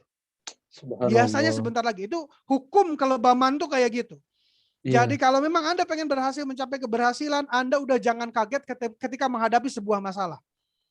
Atau masalahnya tambah berat, atau masalahnya tambah stres. Karena biasanya di balik stres yang berat itu ada sebuah keberhasilan. Hukumnya kayak gitu. Kalau Anda nggak pernah dapat stres dalam hidup, bisa jadi Anda nggak akan pernah dapat kesuksesan dalam hidup. Nah, sama seperti tadi kesehatan, yang butuh perawatan dalam mendampingi proses demamnya itu tadi. Biar nggak berdampak signifikan, biar nggak dampaknya terlalu berat, ada paracetamol, ada perawatan kesehatan dan sebagainya. Di dalam upaya kita mencapai keberhasilan dalam hidup ini pun kita butuh perawatan, yaitu terapi emosi, biar stresnya nggak begitu banget. Tapi kalau masalah jangan ditolak, tangani, pelajari, hadapi. Satu itu hukum kelebaman. Jadi Bapak Ibu nggak usah kaget lagi. Kalau Bapak Ibu saat ini menetapkan diri, ya Allah saya pengen berhasil, pengen sukses. Yang besoknya yang datang bukan kesuksesan tapi masalah. Allah sengaja datangkan masalah itu untuk memperkuat otot kita, untuk merobek otot-otot lama kita, biar untuk menjadi lebih kuat. menghancurkan kenyamanan yang sudah kita dapatkan sebelumnya. Karena Allah pengen kita menghadapi kelebaman, Allah pengen kita menghadapi kekebalan dalam menangani problem dan masalah. Itu jalan pertama Bapak Ibu, kelebaman. Jadi kalau Anda sudah menetapkan itu, mulai sekarang cari masalah. Ya, cari masalah. Cari masalah. Ada masalah yang kita butuhkan, ada masalah yang tidak kita butuhkan. Cari masalah yang kita butuhkan dalam hidup ini. Ya mulai action. Yang kemarin kerjaannya ikut webinar sukses terus, baca buku sukses terus, mulai sekarang cari masalah dengan action. Ya. Ya, jangan sampai kalau ditanya gimana kamu bisnis sudah sukses, alhamdulillah baru dapat pelajaran. Kamu bisnis nyari untung atau nyari pelajaran gitu ya? Harusnya Terus nyari aja dapat untung. pelajaran, iya, dapat hikmah terus gitu. Mulai sekarang cari masalah yang perlu. Hukum kelebaman itu tadi yang pertama. Yang kedua, hukum kekekalan energi. Hukum Apa yang kekalahan kita energi. upayakan, apa yang kita lakukan itu akan balik datang ke dalam hidup kita sendiri. Bantu dengan itu. Ya, jadi di dunia ini ada yang namanya energi, Rian. Betul. Energi ini kita keluarkan setiap hari. Kita Setiap setiap hari, hari Bang. mengeluarkan energi. Hmm. Ada energi yang sifatnya positif, ada energi yang sifatnya negatif. Oke. Ukurannya dari mana negatif atau positif? Dari perasaan kita, Bapak Ibu. Kalau Kalau perasaannya Bapak positif, Ibu setelah energi positif. mengerjakan pekerjaan tertentu hasilnya lega, hasilnya ngemplong, kalau kita udah ngerjain kewajiban kita kan enak ya. Betul. Lega, ngemplong, itu biasanya menghasilkan energi positif, Bapak Ibu. Positif. Sifatnya energi kasat mata karena dia berada di wilayah fisika kuantum, bukan fisika fisik. Kasat mata, kita nggak lihat hasil energi kita. Kecuali yang bisa kita lihat adalah dampaknya. Contoh misalkan abang sekarang sama Rian nih, abang tersenyum. Senyum lagi, Langsung Bang. abang menghasilkan senyuman dari Rian, betul nggak? Betul. Karena abang tersenyum, abang menghasilkan senyuman dari Rian. Itu hukum sebab akibat. Itu masih ada di wilayah fisik. Yang abang nggak lihat adalah saat abang senyum sama Rian, kemudian Rian juga tersenyum, dan di dalam hati Rian merasakan, duh kayaknya Kang Abuzi itu seneng banget Rian mendampingi di webinar ini. Ya Allah makasih banyak, saya ini masih berharga. Nah perasaan berharga itu membuat Rian bekerja lebih hebat lagi, berbisnis lebih hebat lagi, sehingga lebih banyak orang yang bisa terbantu oleh Rian. Abang nggak pernah bisa melihat efek berantai dari senyuman yang abang berikan. Betul, Bang. Dampak positifnya bisa jadi berantai, kita nggak tahu. Nah, efek berantainya itu yang ada di wilayah fisika kuantum. Kita nggak lihat kuantum. itu. Bisa jadi sebetulnya hari ini ada yang traktir kita. Besok kita selamat dari sebuah kecelakaan. Besoknya lagi anak-anak kita juara tertentu, padahal kita ngedidik anak biasa-biasa aja, nggak kayak orang lain ngedidik anak sekolah A, sekolah B, kursus A, kursus B. Anak kita nggak usah kita disiplinkan, kok udah hidang sendiri gitu. Ya udah inisiatif sendiri kerja di rumah, kok merasa dimudahkan, merasa digampangkan gitu. Bisa jadi itu karena kita mudah tersenyum sama teman kerja kita, mudah tersenyum sama tetangga kita. Kita nggak tahu efek berantai yang terjadi sampai efek positifnya nyampe ke anak kita. Betul. Itu udah ada di rangkaian wilayah yang fisika panjang, kuantum. Bang ya. Yes, betul. Efek berantainya panjang. Begitupun Bapak Ibu, hari ini kita nendang kucing. Kesel kita, ini kucing masuk terus ke rumah, kita tendang. Akhirnya kucingnya jadi bete. Kucing yang bete ini gigit anak tetangga kita. Akhirnya anak tetangga nangis. Anak tetangga kita nangis pulang ke rumah, di rumahnya bikin gaduh seisi rumah. Ya, rumah tetangga kita misalkan jadi suasananya panas, akhirnya bikin bete juga tetangga kita. Tetangga kita jadi mesem. Begitu ketemu dengan kita, kita ucapkan salam, dia nggak jawab. Akhirnya kita yang jadi nyesek dalam hati. Kita nggak sadar itu gara-gara kita nendang kucing. Misalkan ini dramatisir memang gitu ya, didramatisir. Tapi efek berantainya makin panjang, makin besar nanti keburukan yang akan terjadi dalam hidup kita. Masya Allah. Fisikanya begitu. Ini hukum kekekalan energi. Luar Karena biasa. energi dalam konteks alam semesta tidak bisa dimusnahkan. Dalam konteks alam semesta, Bapak Ibu ya. Ya kan, karena sesuatu yang kekal itu kan cuman Allah, Rian ya. Betul, Bang. Ya, tapi dalam konteks alam semesta energi ini tidak bisa dimusnahkan. Artinya gini, bisa musnah kalau alam semestanya Allah musnahkan gitu. Jadi sebetulnya energi masih tetap ada, Bang ya. Masih ada selama alamnya ada. Nah, kalau Hanya Allah berubah. kan tidak diciptakan. Ya, Allah itu sudah ada awal dan akhir, tidak diciptakan. Alam semesta ini diciptakan. Selama alamnya ada, energi tidak bisa dimusnahkan. Yang namun bisa berubah, Bang ya. Yes, namun bisa berubah bentuk. Ya kayak tadi senyuman abang sama Rian bisa jadi bermakna dalam buat Rian, menghasilkan energi gerak buat Rian, sehingga Rian bisa jadi ayah yang baik. Rian juga tersenyum sama anak, tersenyum sama istri, berbisnis Rian jadi semangat, belajar Rian jadi semangat, ada efek berantainya. Yang abang nggak sadari ternyata di kemudian hari muncul dalam bentuk keberuntungan-keberuntungan kecil di dalam hidup kita. Betul. Dimulai dari senyum kita. Berubah bentuk jadi omset, berubah bentuk jadi anak yang soleh, berubah bentuk jadi mertua yang sayang sama kita, berubah bentuk jadi pemimpin yang adil, berubah bentuk jadi manajer yang memang menyayangi kita, berubah bentuk jadi customer yang loyal sama kita. Kita nggak pernah tahu efek berantai yang dihasilkan oleh senyuman kita. Hukum kekalahan energi. Begitupun perilaku buruk kita. Ukurannya apa? Dicek di hati. Saat kita melakukan itu kerasanya gimana gitu. Betul Nah, Bang gitu. ya. Kayak tadi tuh nendang kucing kecil-kecilan, ada semut. Wah, ini semut habisin makanan kita naruh makanan kan gitu ya, sama semut dihabisin. Wah, kita bantai, kita acak-acak itu semut. Energi negatif kita yang akan sampai ke alam semesta. Bukan semutnya yang bakal balas dendam sama kita, bukan. Energi negatifnya yang akan ditangkap oleh semesta dan balik lagi kepada kita. Itu Jadi, hukum kekalahan energi. Intinya keluarkanlah energi-energi positif, karena hal itu akan kembali pada diri kita, Bang. Pada diri kita sekecil apapun jangan diremehkan. Kang, saya belum punya ilmu dapat omset 1 miliar, nggak apa-apa. Belum punya. Yang penting sekarang apa yang bisa dilakukan, lakukan. Nah, Bang, ini luar biasa nih, Bang. Menarik sekali ya. Nah, namun kerasa nggak, Bang? Ini kita sekarang udah jam 7, Bang. Allah, ya kebiasaan luar biasa nih, ya, udah jam 7 Kira-kira yang lain kemana nih ya? Kita berarti berbicara di sini sekitar 2 jam, Bang, kurang lebih ya. Kira-kira menikmati atau tidak, Bapak semua? Coba tolong tulis di komentar, Bapak semua ya. Tolong tulis di live chatnya bagi yang ikut di live streaming YouTube ya. Jadi kurang lebih dari jam 5 sampai jam 7 ini Bapak Ibu semua menikmati atau tidak, Bapak semua? Wah, dari Bu Feni katanya sangat menikmati, Kang. Wah, luar biasa. Kemudian juga nih yang di YouTube, wah ini kerasa ya, kok udah 2 jam lagi. Kemudian juga dari Pak Nandang, menikmati banget nih Kang Rian katanya ya. Oke, dari Pak Nono juga alhamdulillah menikmati ya. Oke, nih Bang, karena waktu juga udah habis nih Bang ya, menunjukkan kurang lebih jam 7. Boleh nggak Bang minta closing statement-nya nih Bang ya, dari buku Revolusi Ikhtiar yang kita bedah, kira-kira apa nih closing statement-nya sehingga bisa menjadi sebuah pegangan untuk kita semua nih Bang ya. Oke.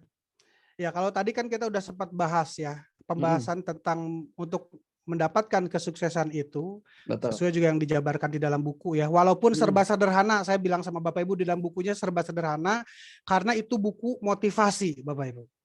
Itu buku motivasi, bukan buku teks ilmiah yang penuh dengan catatan kaki, bukan.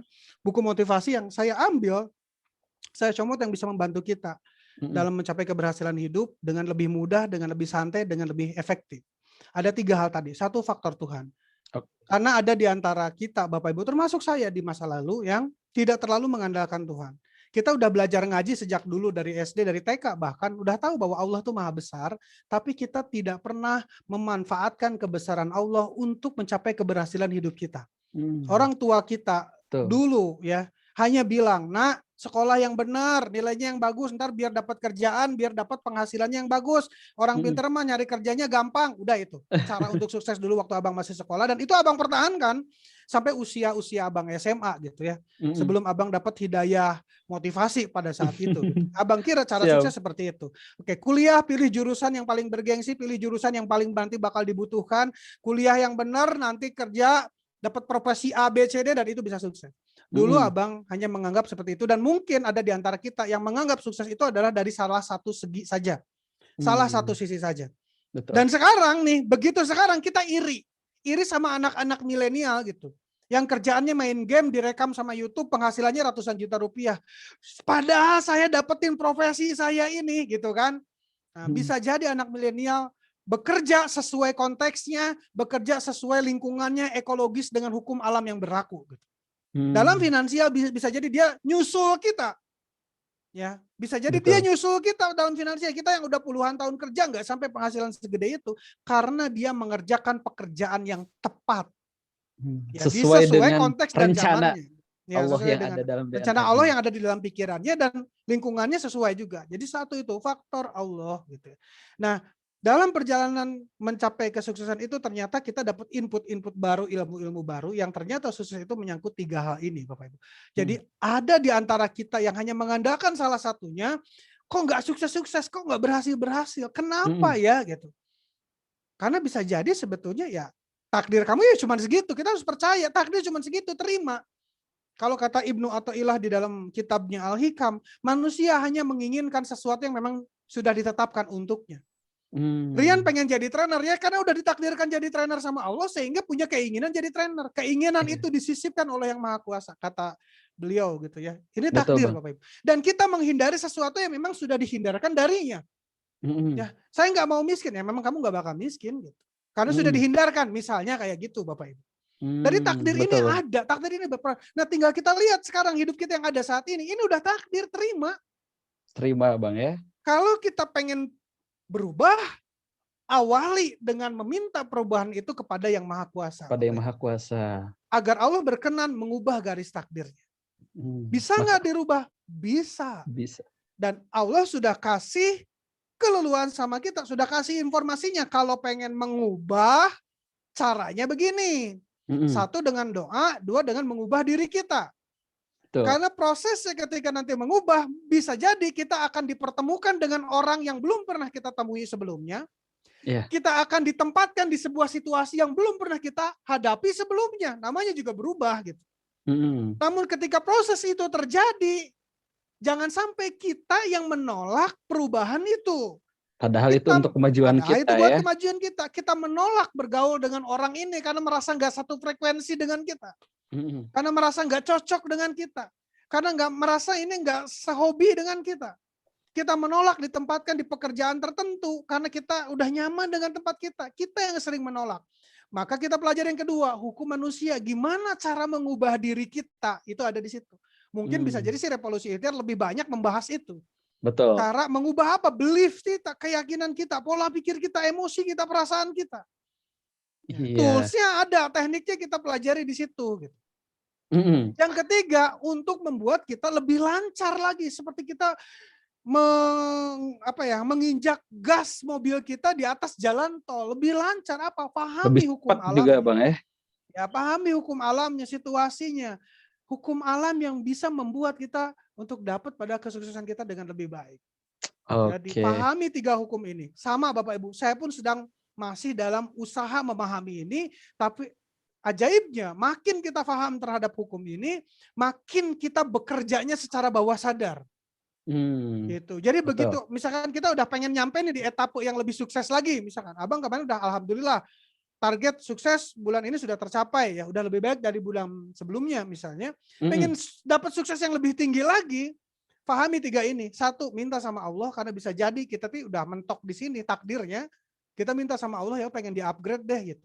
Yang kedua ya udah pahami hukum alamnya, apa yang belum kita kuasai, sistem mekanismenya kayak gimana. Kan hukum alam tuh ada yang kayak tadi ya, hukum di alam semestanya, ada hukum dalam hal mekanismenya gitu.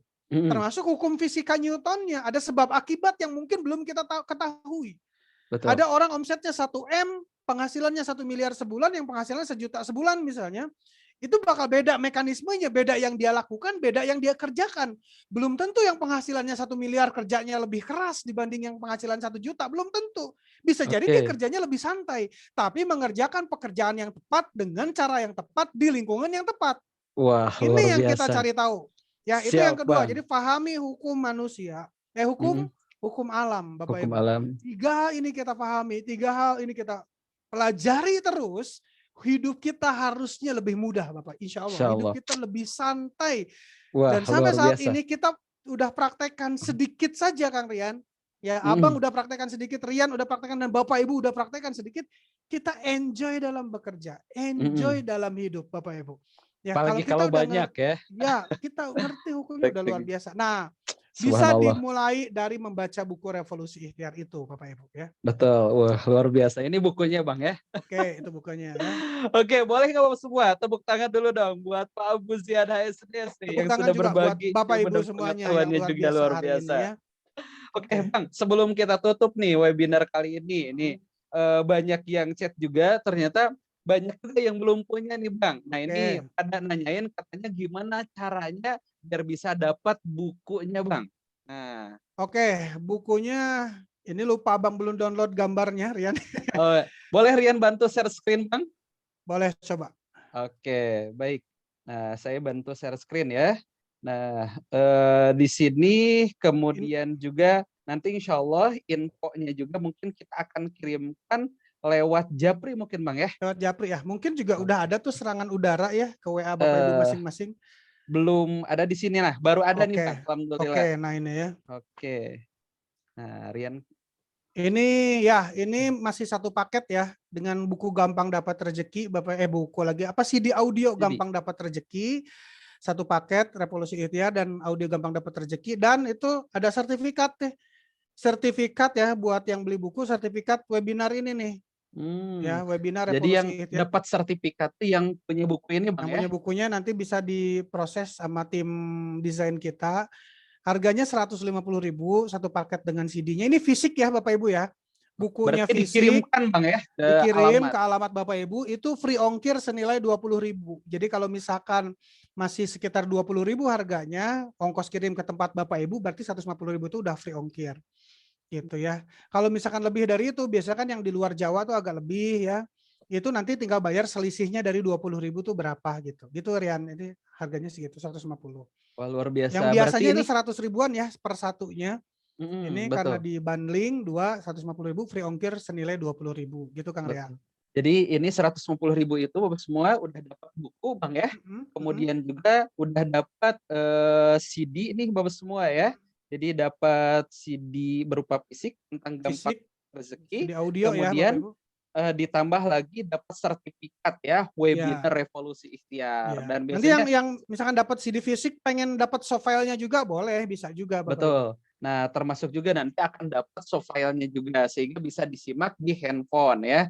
Nah, barangkali kesulitan nyari CD player dan lain sebagainya. Nah, kemudian gimana cara untuk dapatnya? Nah, silahkan Bapak semua bisa cek di grup masing-masing atau Japrian dari tim admin kami ya, dari Kang Agus atau Kang Iqbal.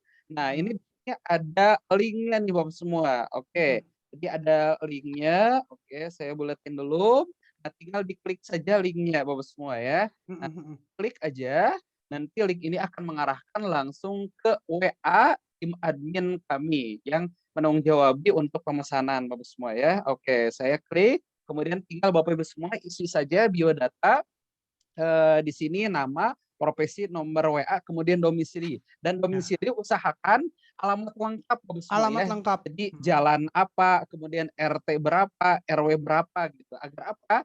Biar nanti buku dan CD-nya sampai ke alamat yang masing-masing gitu Bapak semua. Ya minimal banget apa ya. Biasanya kalau di luar Jawa tuh ada juga yang nggak ada RT RW-nya ya. Betul. Oke, pokoknya alamat lengkap aja alamat sesuai lengkap dengan aja. Sesuai dengan semaksimalnya. Oke, baik. Nah itu khusus untuk berapa pemesan, Bang? Itu khusus buat yang pesannya hari ini, Rian. Ya sampai nanti jam 6 sore ya. Pesan hari ini. Oke, oleh karena itu silakan Bapak semua yang belum punya buku ini, Bapak semua plus nanti ditambah CD gampang dapat rezeki, silahkan langsung order saja di grup Bapak Ibu yang diikuti ya. Oke, atau bisa cek Japrian dari tim admin kami. Nah, tadi ada yang nanya Japri juga ya Bang ya ke tempat Bapak Ibu daftar webinar ini. Silakan. Oke, tadi ada yang nanya juga Rian, saya udah punya bukunya, katanya bisa nggak minta seminarnya. Yang udah punya buku dan paketnya, karena kita sebelumnya jual juga buku dan paket ya Rian ya. Buku Betul. dan paket CD Revolusi apa CD gampang dapat rezeki bisa dapat. Tapi yang udah ikut seminar webinar ini ya.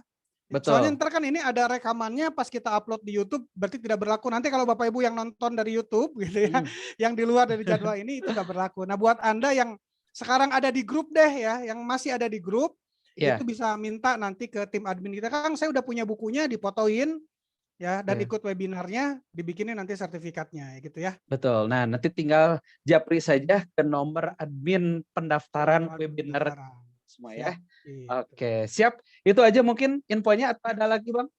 Ya itu aja pesannya. Yang pertama ya, manfaatkan hukum kekekalan energi tadi. Ya tabung terus. Bayangkan di pikiran Bapak Ibu. Bayangkan di pikiran Bapak Ibu. 1 poin tabungan emosi misalkan 100. 1 poin tabungan emosi misalnya 100.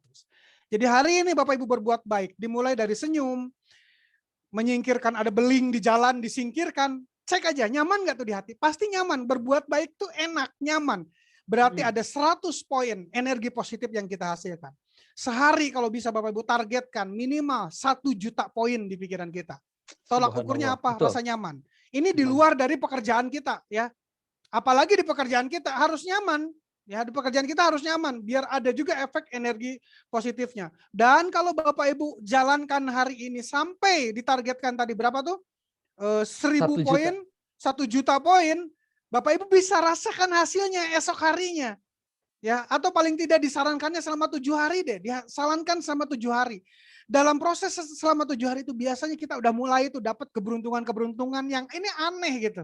Ya, wa min haitsu la yahtasib, dari jalan yang enggak kita duga, tapi targetin, sengajain.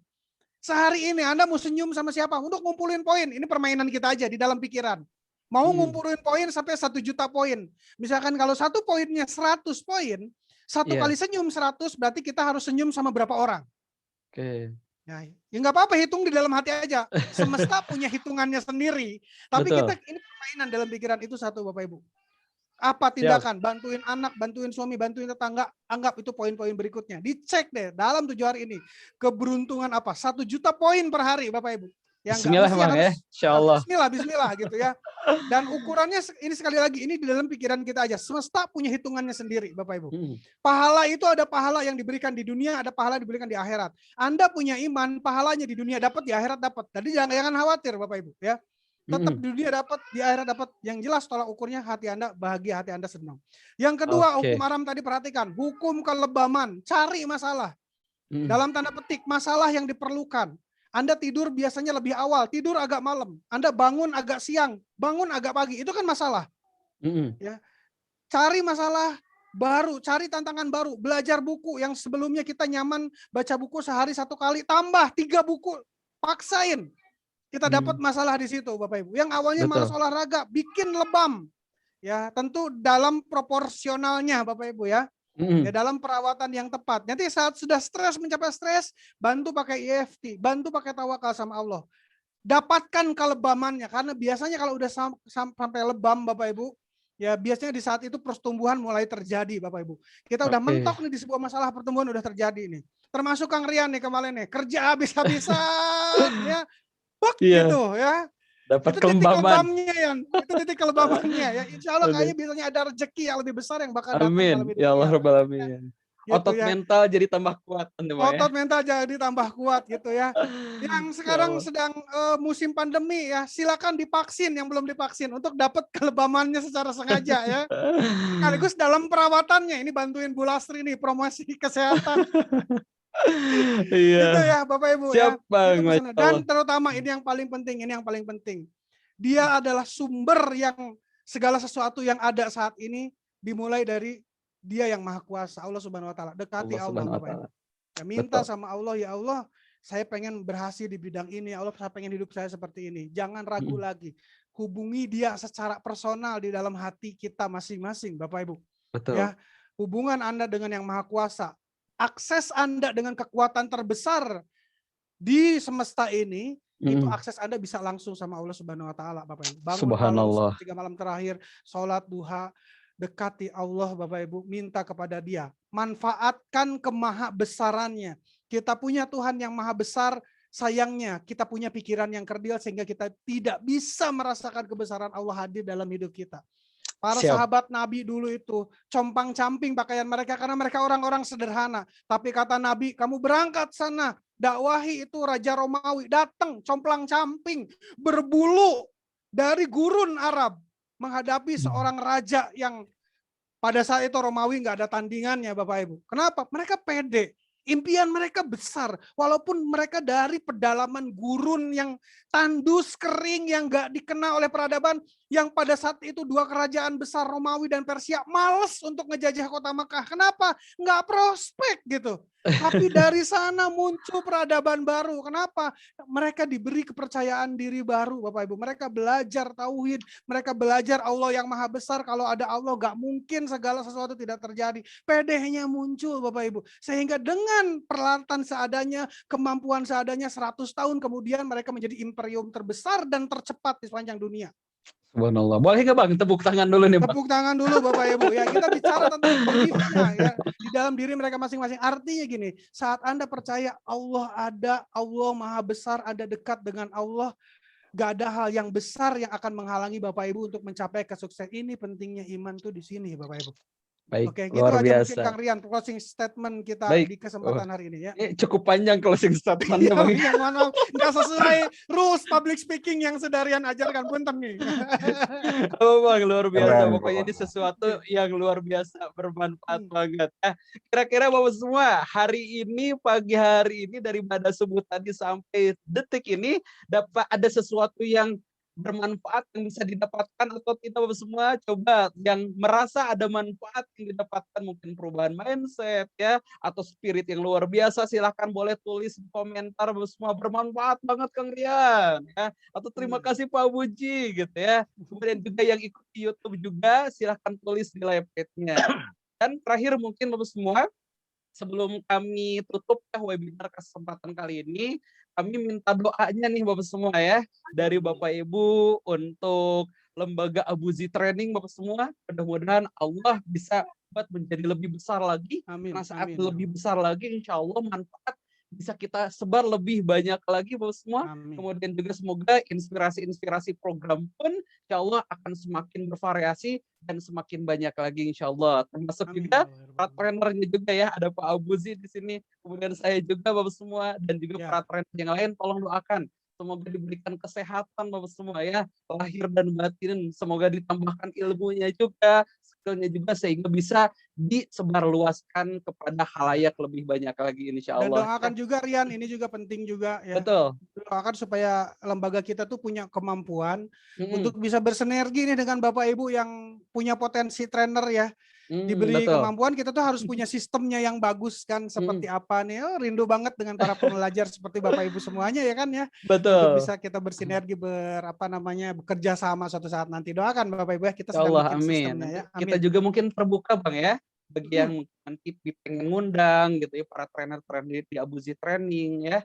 Nah silahkan, tidak usah sungkan hubungi tim admin kami atau yang Bapak Ibu kenal ya di Abuzi Training Management. Baik, itu aja mungkin Bang. Alhamdulillah nih nggak kerasa sudah jam 7:30. Mudah-mudahan bisa bermanfaat. Kemudian juga sukses juga untuk semuanya. Selamat membaca buku Revolusi Ikhtiarnya. Bagi yang belum punya silahkan segera order ya. Karena hanya berlaku sampai jam 6 sore ini ya. Jadi harga tadi buku dan juga CD insya Allah secara fisik ya. Dan free ongkir seluruh Indonesia sebesar 20.000 ya subsidinya. Oke, baik Bang, mungkin kita tutup acara webinar kali ini, bedah buku Revolusi Ikhtiar karya dari Pak Abu Ziad HSDS di kesempatan kali ini dengan bacaan hamdalah. Alhamdulillahirabbil alamin. Sukses selalu untuk semuanya. Saya Kang Rian Aprianto dan saya Abu Ziad HSDS. Kami tutup dengan salam. Assalamualaikum warahmatullahi wabarakatuh. Terima kasih Bapak Ibu semuanya. Waalaikumsalam Tetap jaga kesehatan Bapak Ibu warahmatullahi semuanya. wabarakatuh. Ya, terima kasih yang sudah hadir di Zoom maupun di live streaming YouTube ya. Terima kasih Kang Dian. Sama-sama Bu semua. Silakan Bapak Ibu, silakan. Selamat Terima beraktivitas, kasih, Pak selamat Ferry. berhari libur ya di rumah aja dengan keluarga Bapak Ibu ya. Betul. Terima kasih semuanya ya, Bu Lira ya, Pak Hamzah ya. Ya silakan. Ya. Atur nuhun Kang Abu, Kang Rian. Ibu pamit. Waalaikumsalam warahmatullahi wabarakatuh. Kemudian juga kita izin end meeting juga mungkin Bang ya. Oke, silakan Rian. End meeting for all dan rekaman hari ini ada di YouTube Pak Abu Ziad. Terima kasih Kang Abu Ziad. Sama-sama Pak, sama-sama ya. Baik, Assalamualaikum warahmatullahi wabarakatuh. Assalamualaikum warahmatullahi wabarakatuh. Assalamualaikum warahmatullahi wabarakatuh.